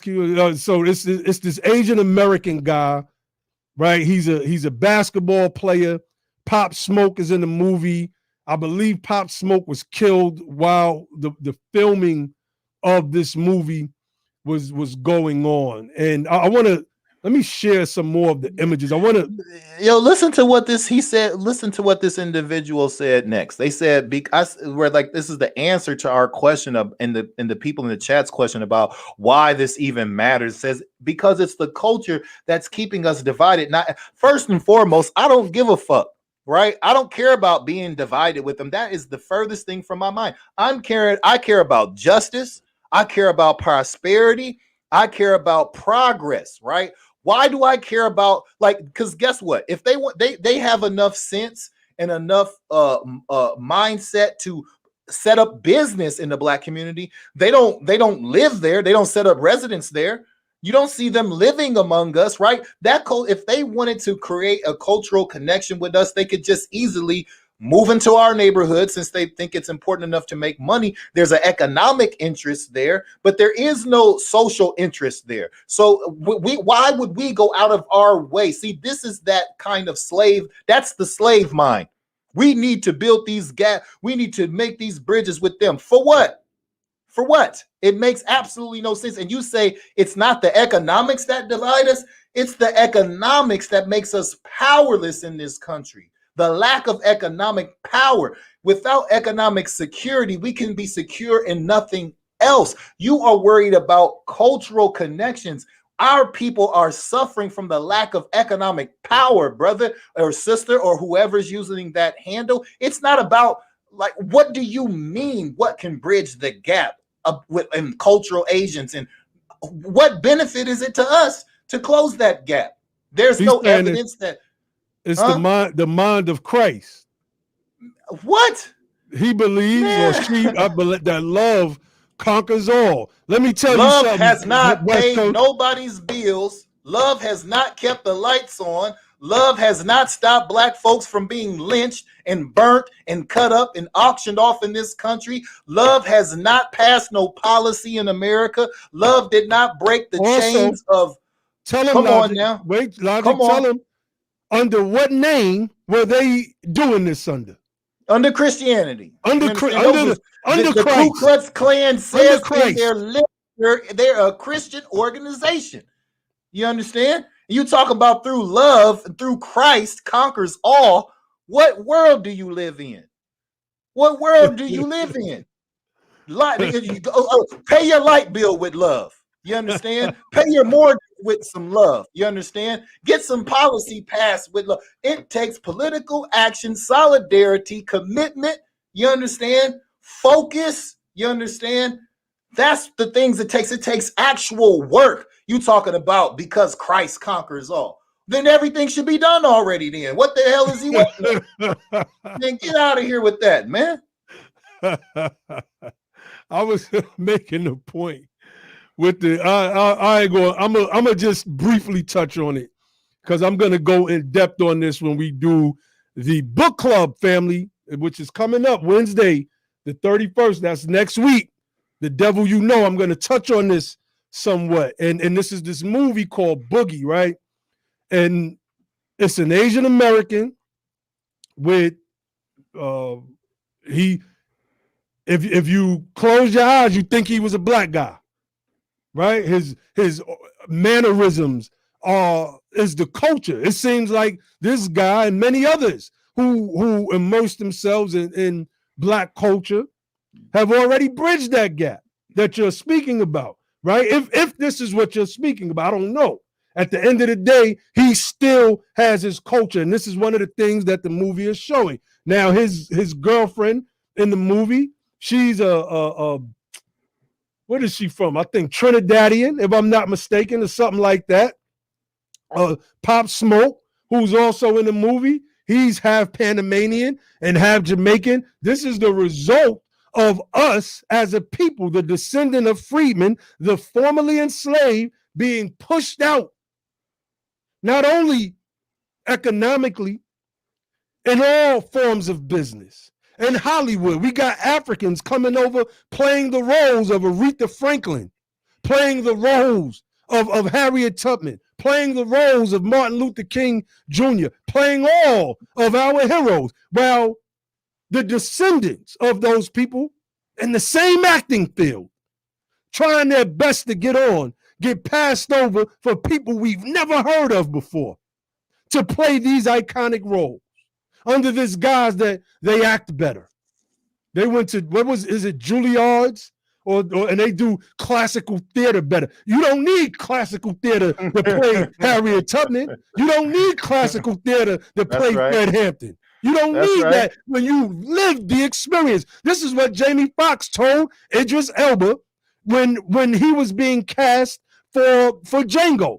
And Quentin Tarantino agreed with Jamie Foxx. And he ultimately used Jamie Foxx as his service in that movie. He said, that's right. I got to use a descendant of slavery to best capture what I'm trying to do with this movie. Like, don't tell us about bridging anything. My brother Morris Gedda said, everybody want to be a nigga, but nobody want to be a nigga. Paul Mooney. Yeah. And that's interesting because when they come over here and so-called assimilate, right? They act like, you know, the quote unquote gangster black is like the archetypal, like that's who we are. That's not even the majority that doesn't even represent that type of depiction that they have right there. That doesn't even represent the half of us or the average Black American. But they think that that's what they want to assimilate to, and that's when they want to portray to the public. Like, in order to be quote unquote black, you got to be this ignorant, shit talking person, right? Wear your pants all crazy, yeah, yo, like that's which is what's happening in that movie. Which is what happened in that movie, right? But that's not who we are. And y'all allow that shit, right? Y'all say, let's invite these goofies to the barbecue. That's the type of dumb shit. And you don't even act like that your goddamn self. But you'll say, ooh, let's invite that person to the barbecue when they act quote unquote ratchet, right? You say, oh, that's our culture. They're being one of us. That is bullshit. Our culture is civil rights. You understand? Look at the history of our people in this country. I'm talking about the sons and daughters of freedmen. Our culture, you understand, is freedom fighting, is emancipation, it's reconstruction, right? It's civil rights. All that other shit is imported. All that criminal shit, that's not what we was doing. That stuff comes from somewhere else. We didn't have all of the farming we did. We didn't farm and harvest a hoppy. We didn't farm and harvest a coca leaf. We didn't farm and harvest a bud leaf. All of that stuff was imported in. You understand? Somebody introduced that to our people. That's not our culture. You understand? Go ahead now. I want Ali to address this, right? Real talk. And I got your image queued up, Josh. I'm gonna pull it up in 1 second. Real talk. My childhood friend is Asian from Long Beach. We've been doing music together for years. Now, Brother Ali has shared, it may have even been the last episode, about growing up in New York City, right? Doing music. We have Puerto Ricans. Can you speak to this comment and help this person understand that, yeah, I mean, you're going to be in contact with people. This guy could be your next door neighbor. Y'all may share an affinity for hip hop together. Hell, it don't even gotta be hip hop. It could be rock and roll. Yeah. It could be whatever. He could be from a different. Could you just break that down a little bit, brother? Well, you know, when you think about Dame Dash's comment, the terminology culture vulture, right? One of the things that we've experienced as the descendants and sons and daughters of freedmen are a bunch of people culture vulturing off of us, right? And they use whatever they can from our culture, whatever social capital, anything that we built up to come up on, right? One of the things that I've said in a number of occasions is that stepping on Black people and using Black Americans is the American way. Everybody comes and does it, right? And a lot of times they act like they're your friends. I've had people who are of other ethnic backgrounds or not even Black, Black, so-called Black people of other ethnic backgrounds who really were just using me and my ability as a musician and producer, recording engineer, to come up to get stuff done. Right? They're not really my friend, but they were just using me and what it is that I have. And so at the end of the day, you working with someone, who is of Asian of ancestry. I'm not saying that he can't be a friend of yours or even a good associate, but that doesn't mean that he's of the same tribe and of the same culture. It doesn't mean he actually understands your plight or really gives a damn about your plight. You just have something in common with him that y'all enjoy doing, which is music. Right? Pharrell had Chad, but they're not of the same background. They're not the same background. When Pharrell was on Finding Your Roots with Henry Louis Gates, Pharrell found out some stuff about his family and his lineage that disturbed him terribly. It disturbed him so much that they had to do his segment in 2 parts. That's right. In 2 parts, he was so moved by it. That's not Chad's background. But Pharrell's music comes out of his experience and the shared experience, the cultural continuity he has with the tribe of people we're calling at this point the descendants or the sons and daughters of freedmen. That's our culture. And so you got a lot of people culture vulturing, like the one brother said, everybody want to be a nigga, but nobody wants to be a nigga. That's the truth. Everybody enjoys Black people's culture because it's so fucking fly. Like, why? How could you not? Facts. How could you not? Elvis Presley loved it. Jerry Lee Lewis loved it. Everybody loves it. But don't nobody want to be no nigga. There ain't nobody trying to be that. That's right. You understand? Yeah. So that doesn't really mean a lot just because you do music together, man. You can do music with anybody. That don't mean shit. Yeah, and I want to say, this thing is largely about group political action, because, notice that we're talking about descendants of freedmen, everybody who has one national origin, America, who has one shared experience, slavery, Jim Crow, etc. We're talking, so we are defined as like we have a whole lot in common. We're not talking about multiple, or multiple ethnic groups from multiple different national origins, that have been clumped all together. Even when you think about Asian American Pacific Islander, I mean, Hawaii has been an American territory for a long time, but they're still kind of lumped into that group. So I'm just saying, like, when you look at this meme right here, this this meme, the Negroes at the bottom on all of these in every equation. You talk about lift all policies, or when they said the rising tide will lift all the boats. Yeah, but the key is, when you look at it doesn't change our position of being at the bottom, especially being the group that built the country. And what I wanted to say about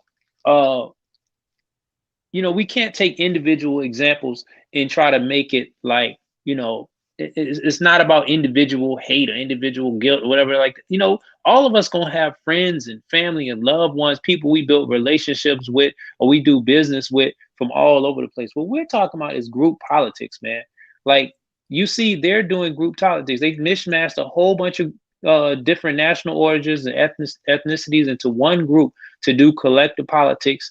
And, we need to do the same thing. That's what we're saying. It's not about hating somebody or resenting somebody no, we're talking about, like, you're doing group politics, but you're doing it trying to frame it around, like, these Negroes is the ones that's coming out here doing hate crimes against us. We can't say the white people are doing it. We don't want to frame it as them, because then it's going to be hard to get policy and championing from a white supremacist like president. you know, and white folks in Congress. Like, you can't frame it that way. So you just scapegoat the Negroes, then we can get that thing moving. So we saying is, hell no, you're not, because you're gonna skip the line over us when we've been experiencing way more than the hell that you're talking about somebody avoiding you in the store. Hell, you know, white folks avoid us all the time. They see us coming and they try to dip off. They get their face turn red, and you know, all this kind of stuff, man. A lot of we've been dealing with that kind of stuff forever. Like, it's just a normal part of life. And what I would like to see is, you know, how we have that. You read from that report, Ali, that broke down the different elements of, you know, like avoidance and social media bullying or whatever the case may be, and then real, like, actual violence. I would like to see that broken down for every group, because I want to see who gets the most. See, we need to do that before you saying, well, oh my goodness, you know, we need policy now. Okay, let's do a study, and let's chronicle that, and show how Native Black Americans deal with that, and let's see what all the other groups experience it. Let's see who really needs protection. Oh yeah. And I'm not saying that they necessarily may not. You know, it is what it is. But look, do your politics, but we sure got to do our politics, and you're not going to be doing yours at our expense. What kind of protection do they need, though? You know, they got access to the Second Amendment. They know Taekwondo, they Kung Fu, karate, all this other shit, June Kundo, and all this shit. What the fuck? They got all of the goddamn self-defense classes and shit. What kind of defense do they need? They ain't none of them been lynched. They got all the dojos and shit. Ain't none of them been lynched. You understand? Right? I ain't seen none of them hanging from no goddamn where. What do they need federal protection from? From what? From what? For regular shit that every American goes through? Somebody might slap the shit out you if you talk to them crazy. Then everybody need to be a goddamn protected group. So if you won't give somebody a refund after you done fuck their nails or their hair up, it might be a problem. So you need to be a protected group because of that? Hell no, then everybody need to be a protected group. This is bullshit. They have not had a history in America that justifies them to be classified as a nationally protected group. And I'm not entertaining none of that bullshit. They don't need $300 million for none of that. That is crazy.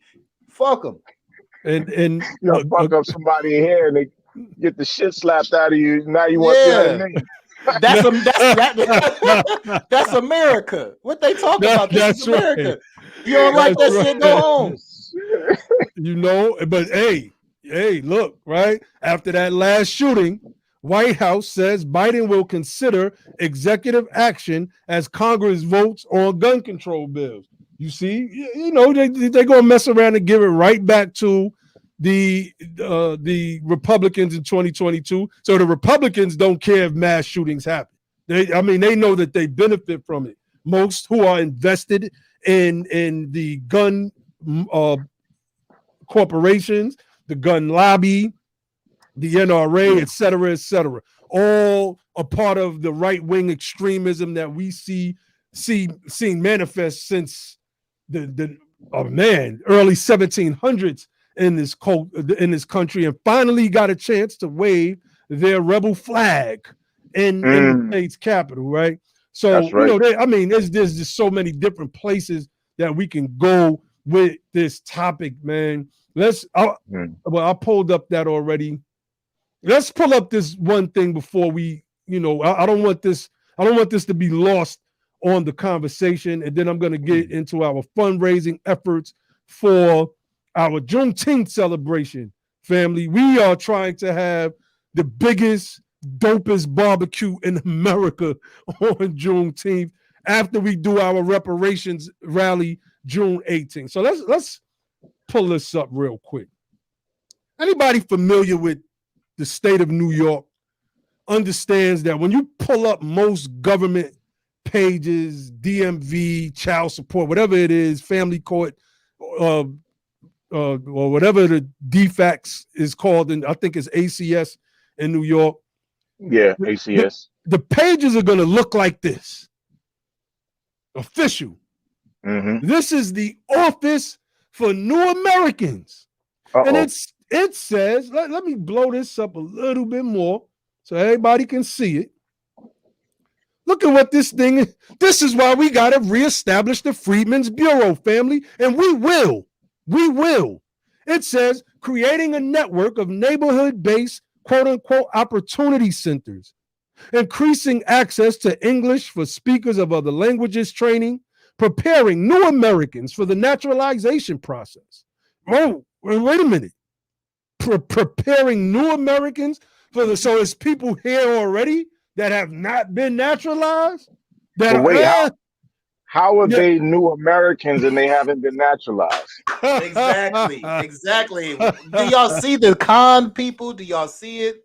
Now, this next one, y'all hear me tell this story all the time, and I'm going to tell it again after I read it. Connecting new Americans to business resources to harness their entrepreneurial spirit. I did security for the sister named Marlene in Brooklyn. She had a laundromat. She had 2 laundromats, 2 daycare. She said to me, she was from St. Lucia.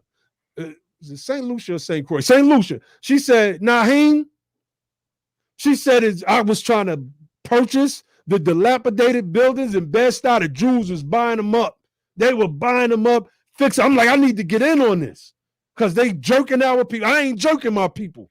If I can own a brownstone, number one, that's a good business. It's a good stream of income. It seemed like I was getting stopped at every area. She said it seemed like those of us that come from the islands come right over here and set up shop. She said, but it seems like the government is against you, Black Americans. It seems like y'all just can't get things going. Now, she's watching me. Every day I come in the barbershop. I'm trying to write. I'm doing my research. I got the papers, yada, yada, yada. She's like, she was basically telling me if I wanted to do this, I would have 2 brownstones already. So let me read that line again.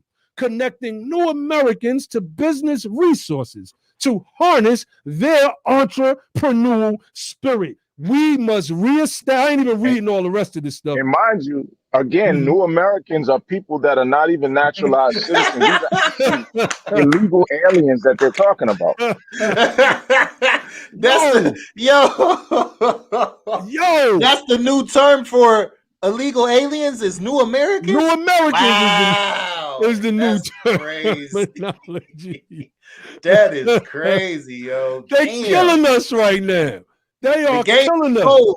This is a cold game, family. That's right.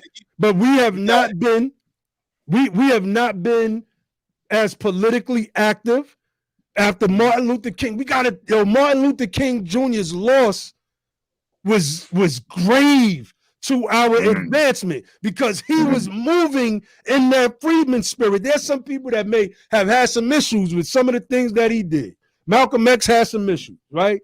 I don't believe all of the charges that Malcolm made against him, but I believe that some of that stuff between him and what he called the Big Six has some legitimacy.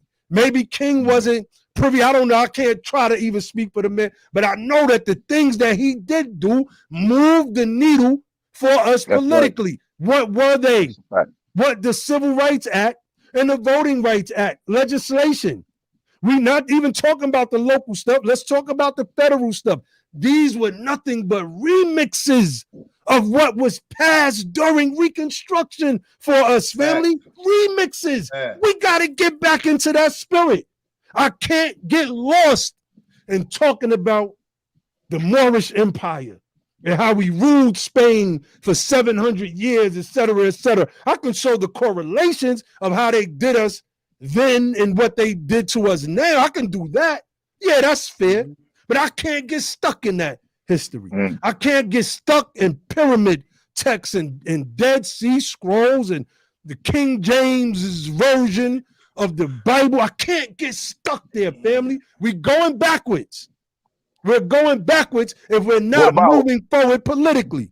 What about the coffin text? You want? Can we get stuck in the coffin text? The only the coffin text we know are the ones right here in the United States of America, where a lot of these racists put us in coffins. Then they messed us all up, put us in areas where we had to fight for scraps. And what happens when you fight for scraps? Somebody gonna catch a knife to the gut, a bullet to the head, and this thing becomes a perpetual cycle. And this becomes our Right. coffin text. We just hear it in hip hop right now. We write it on paper and we spit it on tracks. You see? So, That's the family, new coffin text. that's the new Word. coffin text, right? So we got to get back into this spirit, family. Our lives should be 2,000 and 3,000 and 4,000. Hey, I like the brother Kevin Samuels, man, but this dude be at 14,000 live listeners just so people can hear him go in on some females or give them advice, etc., etc. The things that are important to us seem to have the least importance to us, and we're not pushing for that stuff. Yo, hey, Elijah, my brother Elijah got me fired up right now from earlier. Hey, y'all cold. Y'all, hey, I just want to say I am honored to share a platform with y'all. Y'all brothers cold, man. Y'all cold with this shit, man. I'm telling you, man. You know, we build I off each talk other. to y'all. I talk to y'all every day, and I still learn something from y'all every time we come on this show. That's crazy. I've been family that's listening.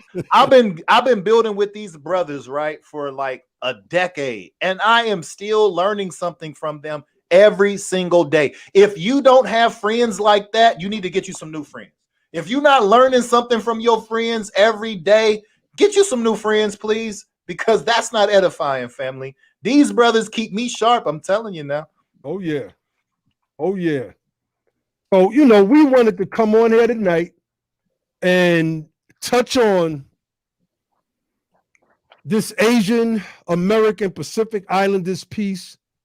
The fact that they are I was on Clubhouse today, and somebody, one of the sisters had brought up in one of the rooms we were in earlier, you know, talking that Freedman talk, right? Yeah, yes. And she said that they are not only demanding the $300 million,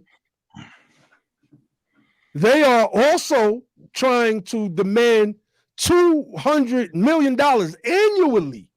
They trying to get to the bag. They're using the plight of a few instances. That sound like HR 29 to me.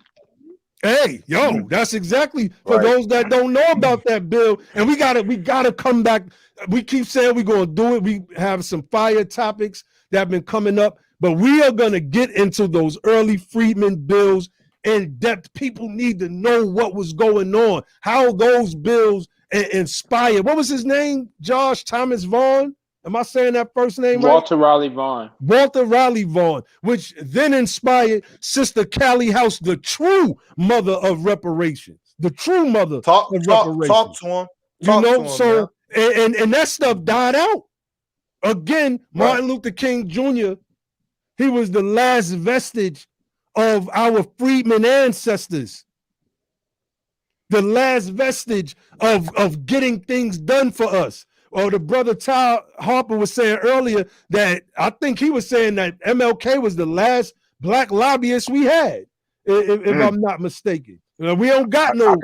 I could dig it. You know, we ain't got no lobbyists today, but it's a new day now, family. Yo, we cannot forget. See, we often and I don't want us to forget about this brother who was a great champion. In my mind, like I love Martin Luther King, right? And he was a martyr. But you cannot forget about Adam Clayton Powell. Ooh, he was a titan. That's a fact. You understand? That's a fact. Adam Clayton Powell was the best person we ever sent to the White House. You understand? Look up his track record.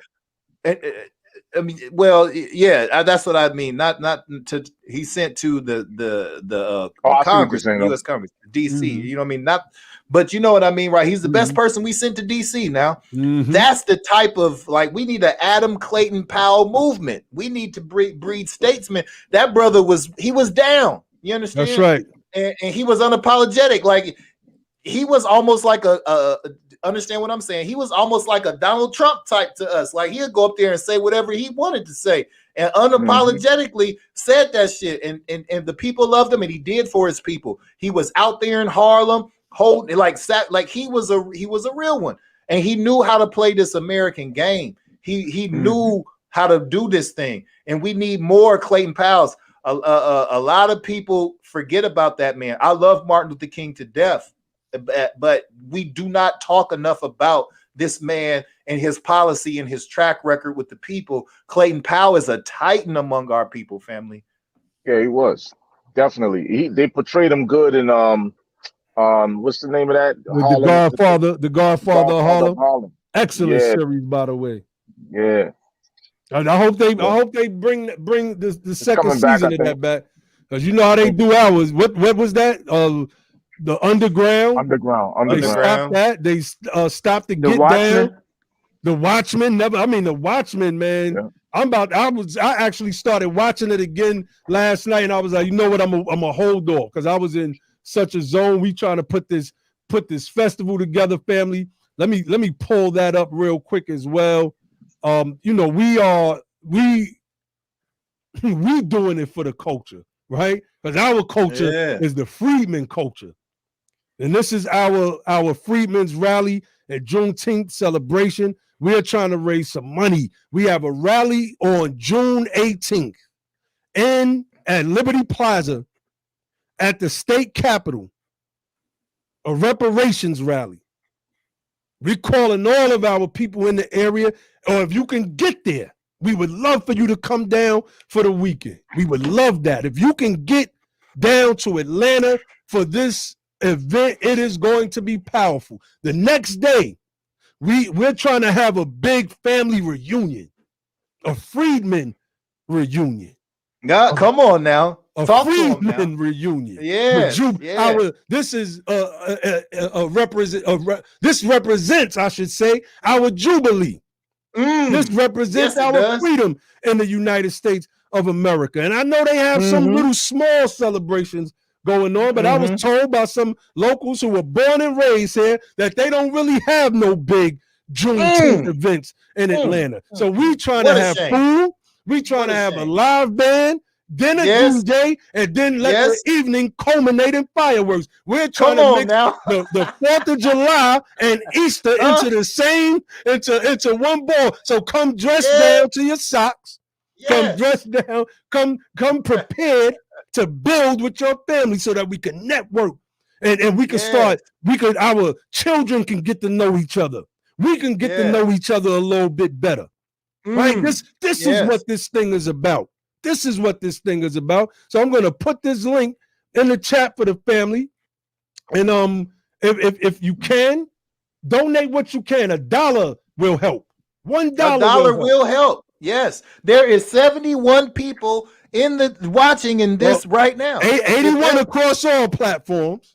81 across. If you just gave $1, we could use that, and then you could say, I helped. Right? Because that is significant. There's no contribution too small or too great. You could say, I took a part in history. I took my role into freedmen affairs. If you are serious about your lineage, if you are serious about your people, you understand, and you want to honor the glory and suffering of your ancestors, come to the Freedmen Rally. Support the Freedmen Rally. If you are an expert and you have knowledge to share it at the Freedmen Rally. If you have finances and you have been fortunate enough to be able to be successful in this hell called America that we have to live through, this history, donate to the United Sons and Daughters of Freedmen, because we are a worthy cause. You understand? We are here doing what is necessary to move our race forward in American history. We are restoring the glory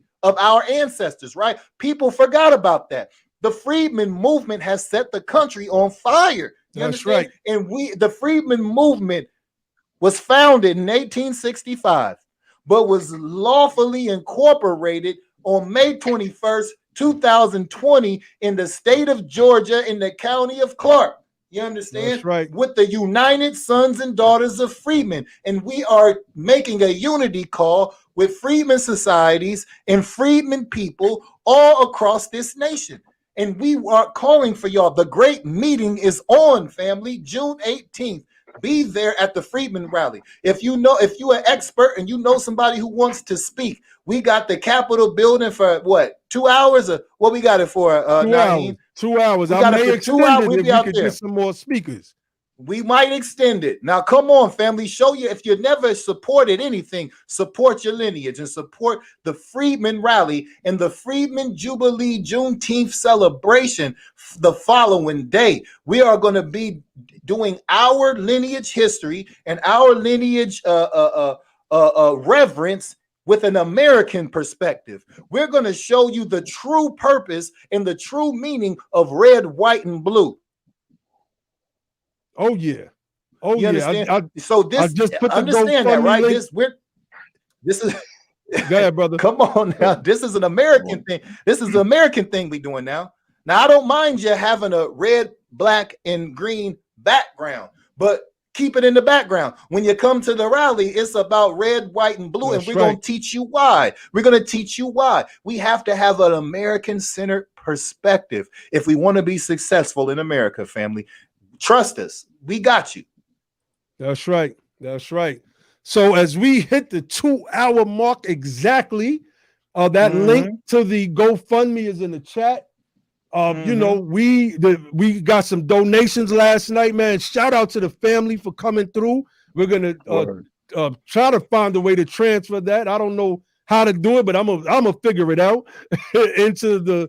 Well, I think it's the same PayPal account. We're using the PayPal nonprofit feature. So, you know, we are a nonprofit. We are 501c3. These donations are tax deductible, right? And that's another thing that we don't know about. You know, when you donate, even that you don't have to be a company or a corporation to receive that deduction on your taxes. You can be a private citizen, excuse me. So, you know, as we got this thing going. Shout out to brother Marlon Watson, man. Shout out to everybody. Shout out if to anyone everybody. Needs that information, if they want to either use the tax exempt policy, get with us. We can give that information to you. If you know anyone who wants to donate, we can also assist with that information so they can do that as well. Get with us, family. Let's work together to get this thing done. That's right. Also, if you would like to start a chapter of the United Sons and Daughters of Freedmen, we have charters to issue. We have charters 50 states, etc. That's right. That's right. All 50 states, etc. So, you know, honors, man. Honors. We got Sister Cherie in the building. Shout out, sis. You know, because with us, right, with what we're doing, right, with members of the United Sons and Daughters of Freedmen must proclaim their lineage. And we are teaching our people their lineage that they may know, right, their true history and that they are foundational to the formation of this republic. You understand what I'm saying? So once you have that pride, that's real race pride. If you know that your ancestors actually built the most powerful and the most wealthy country in the world, that all of those lies was told, all that shame was avalanched on you to keep you ignorant of the knowledge of your true history, and that your birthright is really all of America, wouldn't you get excited about something like that? Come on now, that's why we are here, to let you know that there is a golden nugget in your lineage. It's in your blood, but it's been avalanched with lies and shame. We're here to evaporate all of that shame. You understand? And teaching you your true history by reversing the effects of the United Daughters of the Confederacy and Lost Cause teaching. We are giving you the best of the teachings that have ever been taught to the people known as the lost tribe of the Sons and Daughters of Freedmen. We are here to restore that knowledge, and we're giving it to you tonight, and we're going to continue to build upon that with the help. We just need help from our friends. That's all. We need a little help from our friends. Come on now. A little help from our friends. Ain't that what the Beatles said? That's right. Look at what brother Marlon Watson said. He said, I'm a credit repair specialist and no business credit. Would be glad to teach some classes for the family while I'm there. Oh, yeah. That's excellent. I want to give a shout out to the brother. Because I seen the Sky News interview and our brother Marlon was on there going in. And he basically said what needed to be said. The American government could print the money if they want to. Ain't nobody they done printed it in the past. Ain't nobody taxes get raised. The budget or the deficit ain't right. None of that crap. So, and that's right, Ali, they're doing it right now. They're doing it right now. Yes, they are. Oh yeah. So somebody put that interview with the good brother Marlon in the chat so people can get some of that good interview in them. Yeah, brother Marlon, Please. can you put it in the chat and I'll read. Matter of fact, Marlon, I'm gonna make you a mod, and then you can just put the link in there. You a mod now, brother Marlon, so you can put the link in there. People could click on it. Hey, Chicago got some good people, don't they? That brother Marlon is from Chicago, and he is a good brother. He is a friend. He is a contributor. He is a reparationist. He is a freedman. That is a good. He can help repair credit. That is a good brother right there. I love that brother. Brother Marlon, I love you, brother. I love you, brother. There they go with the Chicago stuff, man. There they go. Yeah, man. I'm loving Chicago. it, though. I love our Chicago family, man. Oh, yeah. Oh, yeah.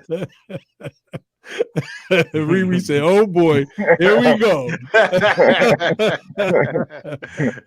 Love the Chicago family, you know. Oh yeah, I've been to Chicago. I didn't know that. I've been to Chicago one time, man. I loved it out there, man. I loved it out there, yo. It looked everywhere I go. Let me say this real quick. I look at the sisters, and I'll be like, man, the sisters here look different than New York. Chicago was the only place where the sisters looked like New York sisters. I was like, oh look, I really like it here. You never been to Philly? I've been to Philly. Up there now. Yeah, you're right. I've been to Philly before. I've been to Philly. So that Philly is a close. Yeah. I got some of my best. Some of my best friends are from Philly. So I got mad love for my Philly family too. Out there, man. It's a Freedman thing. We spread all over the map. But we got our own unique niches. We got our own unique cultures. You know, some of us got excellent pizza. Some of us got pizza. Like what you see, right? What you say, Ali? You know what would be dope is if we could do a show. You remember I talked to the family about how my mother's side of the family. Hey, Grim, hold on, Grim. What you talking about here, Grim? Where do you? That's my brother. You from my brother. Orleans, that's my brother. What are you talking about here, Grim? What you doing, man? What you doing? That's my brother. Hey, that's my I bro. ain't never had Chicago pizza, so I don't know. But you did have New York pizza, right? Yeah, I rock with New York pizza. But okay, you do. Okay, Chicago, I ain't never had. We gonna take a trip to Chicago one day. I'm vegan now, so it's gonna be harder for me. So, the vegan Chicago deep dish, I would rock with that. Heavy. That sounds good. Yeah, if it tastes as good as it looks, you know. So look, if we could get people to start sharing their family history as to how their family wound up in Chicago from the South, or how they wound up in Philadelphia, New York, or out west in Cali, that would be great to start compiling some of these stories on like maybe we should do that on one of the shows. Be like, y'all come on and talk about how your family migrated, migrated from the South to whatever locations of the country they did. We probably put that comment back up from Marlon. Put that back up from. Keep that up. All right. We probably can do that in the follow-up of the Charles Blow, the book club. Right? I would love to have that brother come on for about 20 minutes. We're trying to make that happen. You know, I don't know. That would be excellent. We like a little mixture of lions and apes and bears over here. So, you know, some people, they feel a kind of way coming up. And then you probably have some haters. They like, don't go on there. Those brothers are too manly. They're too manly. Pull up Ross McKinnon's. Pull up Ross Mickens. Comment. Okay. Yeah. Look at what we got going on, family. This is the Freemason. See, people want you to believe that we can't do nothing. Look at what we got going on now. My brother, my Chi-Town family kicked it off with a dub, and he said somebody match him. She said, brother, not only did I match you, I raised you 10. Who gonna follow the sister?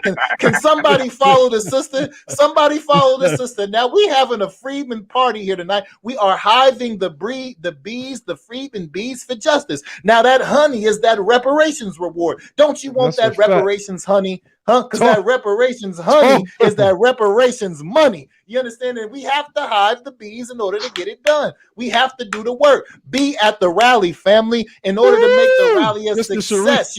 Sister Come Cherie. on now. That's what I'm talking about. The ancestors are pleased right now. Wow. You're not just being a blessing to us. You. And these are Thank blessings. We appreciate you. Thank we love you. You're being a blessing to your own lineage and your own ancestors when you do this, because we're not doing this for us. The United Sons and Daughters of Freedmen is for it's for you. It's for our ancestors. I'm gonna go get a picture real quick and I'm gonna show you what I'm talking about.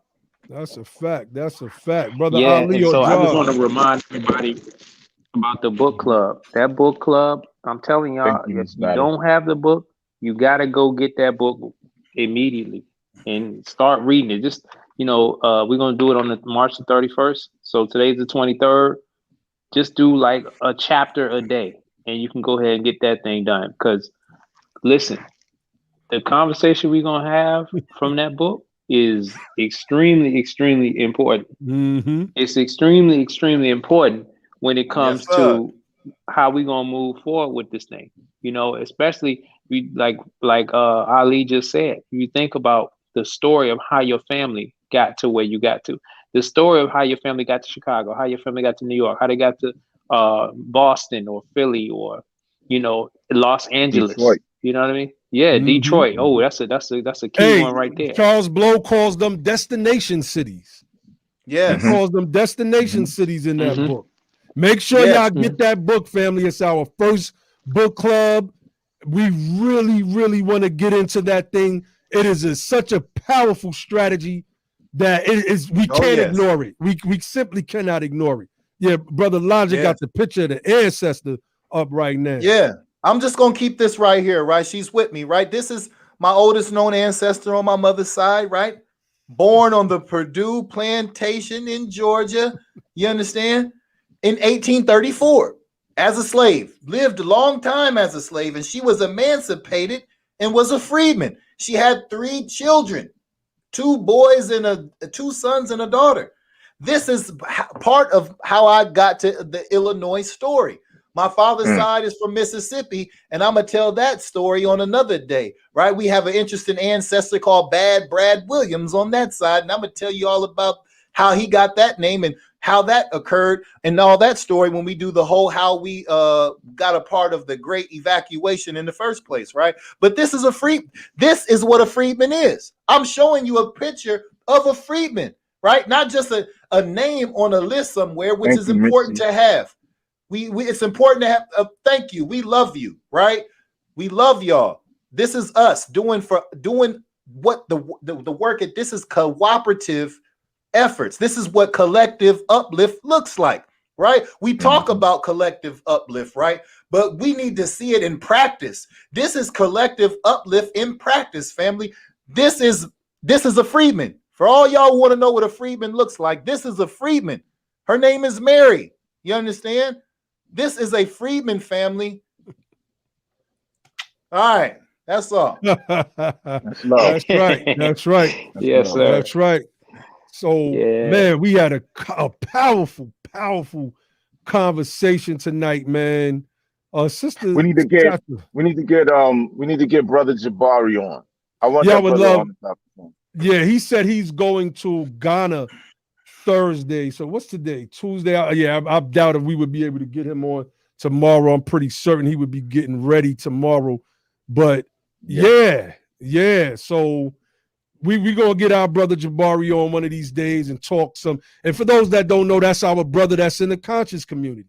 He's into politics. And I heard him last night. And my interpretation of what he said was, I'm tired of talking about all this Egyptian stuff. Yeah, this is what I do, but this politics, this political stuff is the thing that is going to move us forward. The name of that book, Sean, is called The Devil You Know by Charles M. Blow. I'm going to put a link in the chat real quick.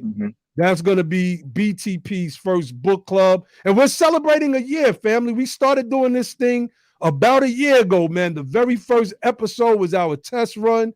with me and brother Josh, right? Trying to figure this thing out. Like, yo, I'm telling you, man, we was one of the first people even using StreamYard on any platform. The only people that I seen using StreamYard was like white podcasters. We were like the first group of freedmen using this particular platform. I think we might have to contact StreamYard and let them know, yo, we got an event. We got an event going on that needs some sponsoring because we've been using y'all for a year now, and I don't know nobody from the freedmen space that been using StreamYard as consistently as we have. So that's right. You know. This has been an amazing year for us. I think we're going to have to do a year in review real soon, a BTP year in man. review. Yeah. Because we've had an amazing, this is a year of a lot of firsts. You know what I'm saying? We established, we incorporated the Freedmen's Movement this year. We resurrected the reparationist collective, like the reparationists, right? That's a whole nother movement that's going on right now, right? With the new terminology. We've done a lot of work this year, and it has been full of ups and downs, smiles and frowns. And like, we have established a good core group of alliances and coalitions. And we can't thank y'all enough. We can't show y'all our appreciation enough. All we can say is get ready for more. There is work enough for everyone to do. And there is still much wisdom to be learned, but we are learning together, and we are going to get there together. We are. There's no big I's and little U's. It's all about us. This is a family affair, and we gonna get there together, family. Facts. Right. So, y'all got any closing statements? I almost don't want to end it, but I'm loving the energy. I'm loving the vibe, and this is what we do. This is what we've been doing. This is all we've been trying to do, is help move this thing forward. And we have been consistent. We've never switched up, other than getting better with how we run this platform and bringing you all the correct information, right? So, Brother Ali, you had anything you wanted to share before we get off? Yeah, I just want to share the love that I feel, man. Just want everybody to understand that I appreciate them, all of those donations that came in. Respect, one love, and in the words of my brother Jalil from Houdini, that is my big brother. I'm rocking. I'm rocking the shirt. You got it on. I got the shirt from Jalil directly from Houdini. Shout out. That's my big bro. That's my big bro. You know. So anyway, yeah. One love to everybody listening. You know, I appreciate you all for tuning in, and really love and respect you for the donations. And, you know, I just say peace. Y'all have a good evening. Definitely. Brother Josh, you had anything you wanted to share?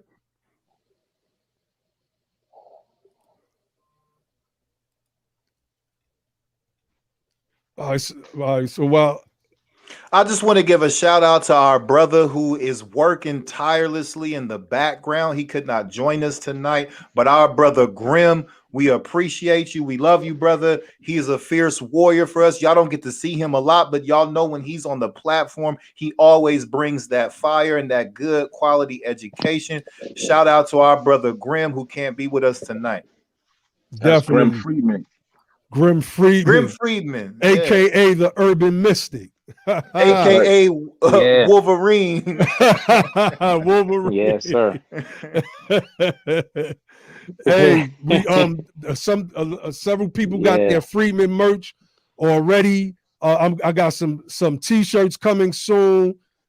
We got some sweaters. I know in the north, them sweaters are still being utilized. Not so much down here in the south. It's warming up pretty fast down this piece. So I got the t-shirts coming soon. Get your free.u hat, Freedman University. This is how it's going to look when we start our very own HBCU, our own, named after one of us. Matter of fact, it's going to be named Freedman University. It's going to be started by us. We're going to start online. Anybody that's an educator, anybody that knows how to write an educational curriculum, hit us up. We're going to take over. That would be crazy. Right. Let me say real quick. A homeschooling joint like that. That's right.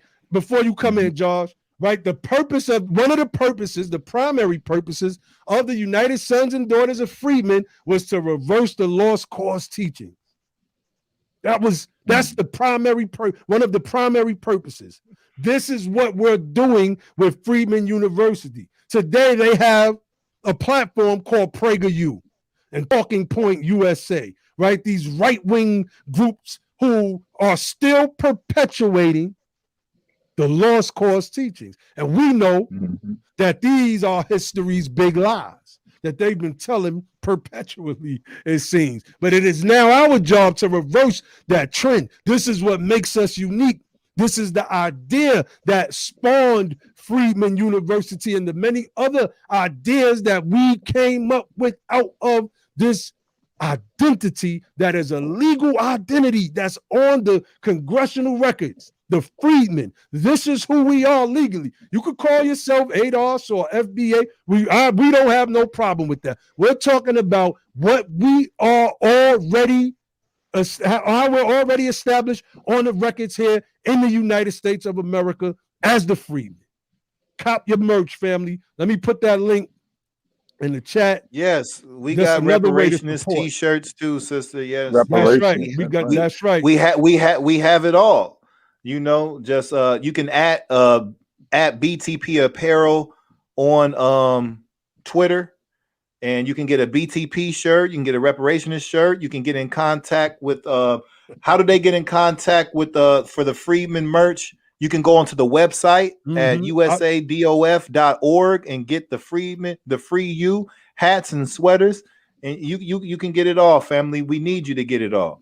Oh yeah, we're making moves for us, and when we say us, we don't just mean BTP. We're talking about the Freedmen Collective, which is millions of us in the United States of America, and we got to get this word out to all of our people. See, we from the streets. We have no problem going to talk that street talk to the streets because the streets only trying to listen to certain type of people anyway, and we need our people. So yeah, go ahead, brother Josh. Yeah, that merch is fire. I'm waiting for the when the Freedman the Free You cardigan. I need that. You know what I'm saying? What else? What else you got on deck? You know it's a couple things, but that stuff is going to probably have to come around, you know what I mean? When it start getting the cooler visor. again. You know what I mean? Yeah, the little. I need all of that. You know. Yep. But you know, it's been a great conversation.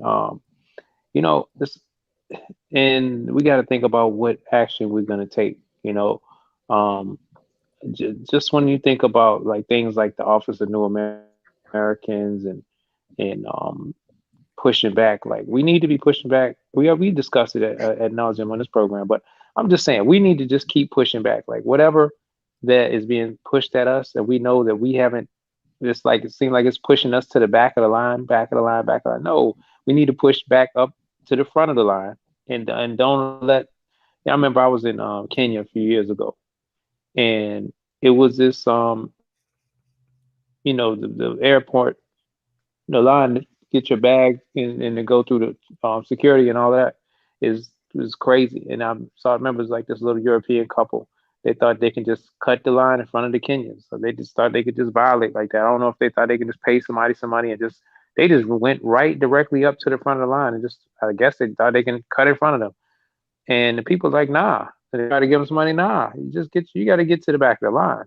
And it's not just from the people that they were cutting in front of, but the people behind them. So, you know, whenever we see people doing that kind of stuff, man, we got to make sure we maintain our position or fight to get our position to the front of the line, you know, and not get pushed further back. And that goes for national, state, and local, you know. But hey, that's the job of reparationists. Peace and love. Peace. So, Brother Logic, you wanted to say anything else before we closed out? No, well, you know, I think we've said a lot tonight. I've said a lot, and I just want people to keep in the forefront of their mind that government is the game and politics is how it's played, and you got to play to win. You know what I mean? And this is a game that you got to play for keeps. This is literally life and death. You understand? We're fighting for our existence and our future and for our prosperity in this country. So I know a lot of time I say some colorful things, but I'm dead serious, right? And all of the inflammatory rhetoric is really rooted in actual information and data. I'm gonna show that book again just in case anyone thought I was just making wild and baseless indictments. This book right here is an encyclopedia. I didn't write it. You understand? This is white folks wrote this about their own history. This is an encyclopedia of white crime in America, and it's by J. Robert Wash, right? And it's Blood Letters and Bad Men, a narrative encyclopedia of American criminals from the Pilgrims to the present, right? It's an excellent book filled with just nothing but examples of American history with just, criminals and bad men that are dressed in suits. They don't have their pants sagging. They don't hold their pistols sideways. This is just what the original American crime looks like. America loves crime stories because America is a crime story. This is an excellent book. And, family, the rally is where the freedmen will be. If you're a freedman, be there too. Be there too, family. Elijah Supreme won't be there, so go there. Be there for me. I have to be gone, but I hope that y'all can gather and be there and celebrate for me in my absence, family. Peace and love to all of you freedmen and all of the reparationists out there. We're making progress, but there's still a lot of way to go. And just stay strong, stay committed, stay unwavering, and stay uncompromising. And we're going to get better at this game. I promise you that. That's a fact. In the words of the Locks, we gonna make it. We gonna make it. Yo, I'm just saying, right? Like, that's the feeling. That's the vibe. There, with me personally. Yo, how the verse go? You didn't spit the verse. How the verse go, man? The verse is do the Freeman remix. Apropos. The Freeman remix. I don't know if the verse is apropos. I don't know if the verse is apropos. All right. But right? We don't have any uncertainty about the direction of which we need to go. And if you ever drove through the fog, I'm getting my Josh on, right? Josh is the king of using like those type of examples that tell a little story to make a point. A lot of the times the visibility ahead of you is you can't see. You got to turn your little fog lights on, and it's tough. That can also happen in blizzards as well. And because we have been behind for so long, sometimes it is hard for us to see in front of us. It is hard for us to gain that 100% visibility that we need in moving forward. But our ancestors have paved the road for us. We decided to get on that road, get on the freedom highway, right? To get on the freedom highway that was paved not only by our freedmen ancestors, but genuine Americans, white Americans that wanted to see us do well as well. And we know that there have been some obstacles thrown in the path, right? Some obstacles have been thrown off the overpass, if you will, onto our freedom highway. But we know the road. We know the road because our ancestors already paved the way. Thing we got to do is look into those freedmen's bills. Look into the freedmen's pension bill. What were they trying to do for us? Why didn't it happen? Why are we in the position that we're in right now to whereas I can just move away from somebody that I might think have some disease or something, right? And that's considered a hate crime, but this same person could beat the crap out of my sister in the nail shop and nobody does nothing, except for a brother that may take a brick or two and throw it through the shop window. He get arrested and get all types of charges put on him, only for our sisters to return to that same shop the next day with the cardboard and whatever it was in the window.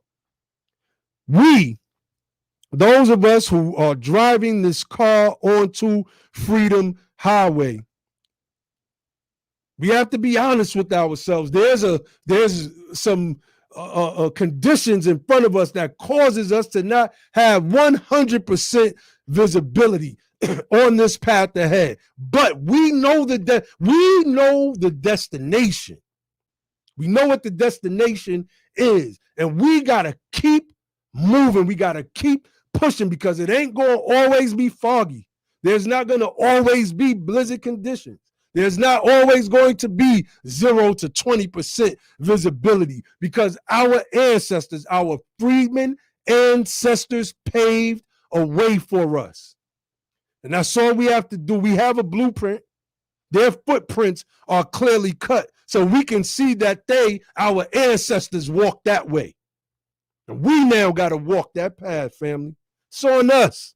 So I'll leave y'all with the motto of the platform, which is don't just fight the power, become the power. And then and only then will you have the power to make a change. And with that, I say peace.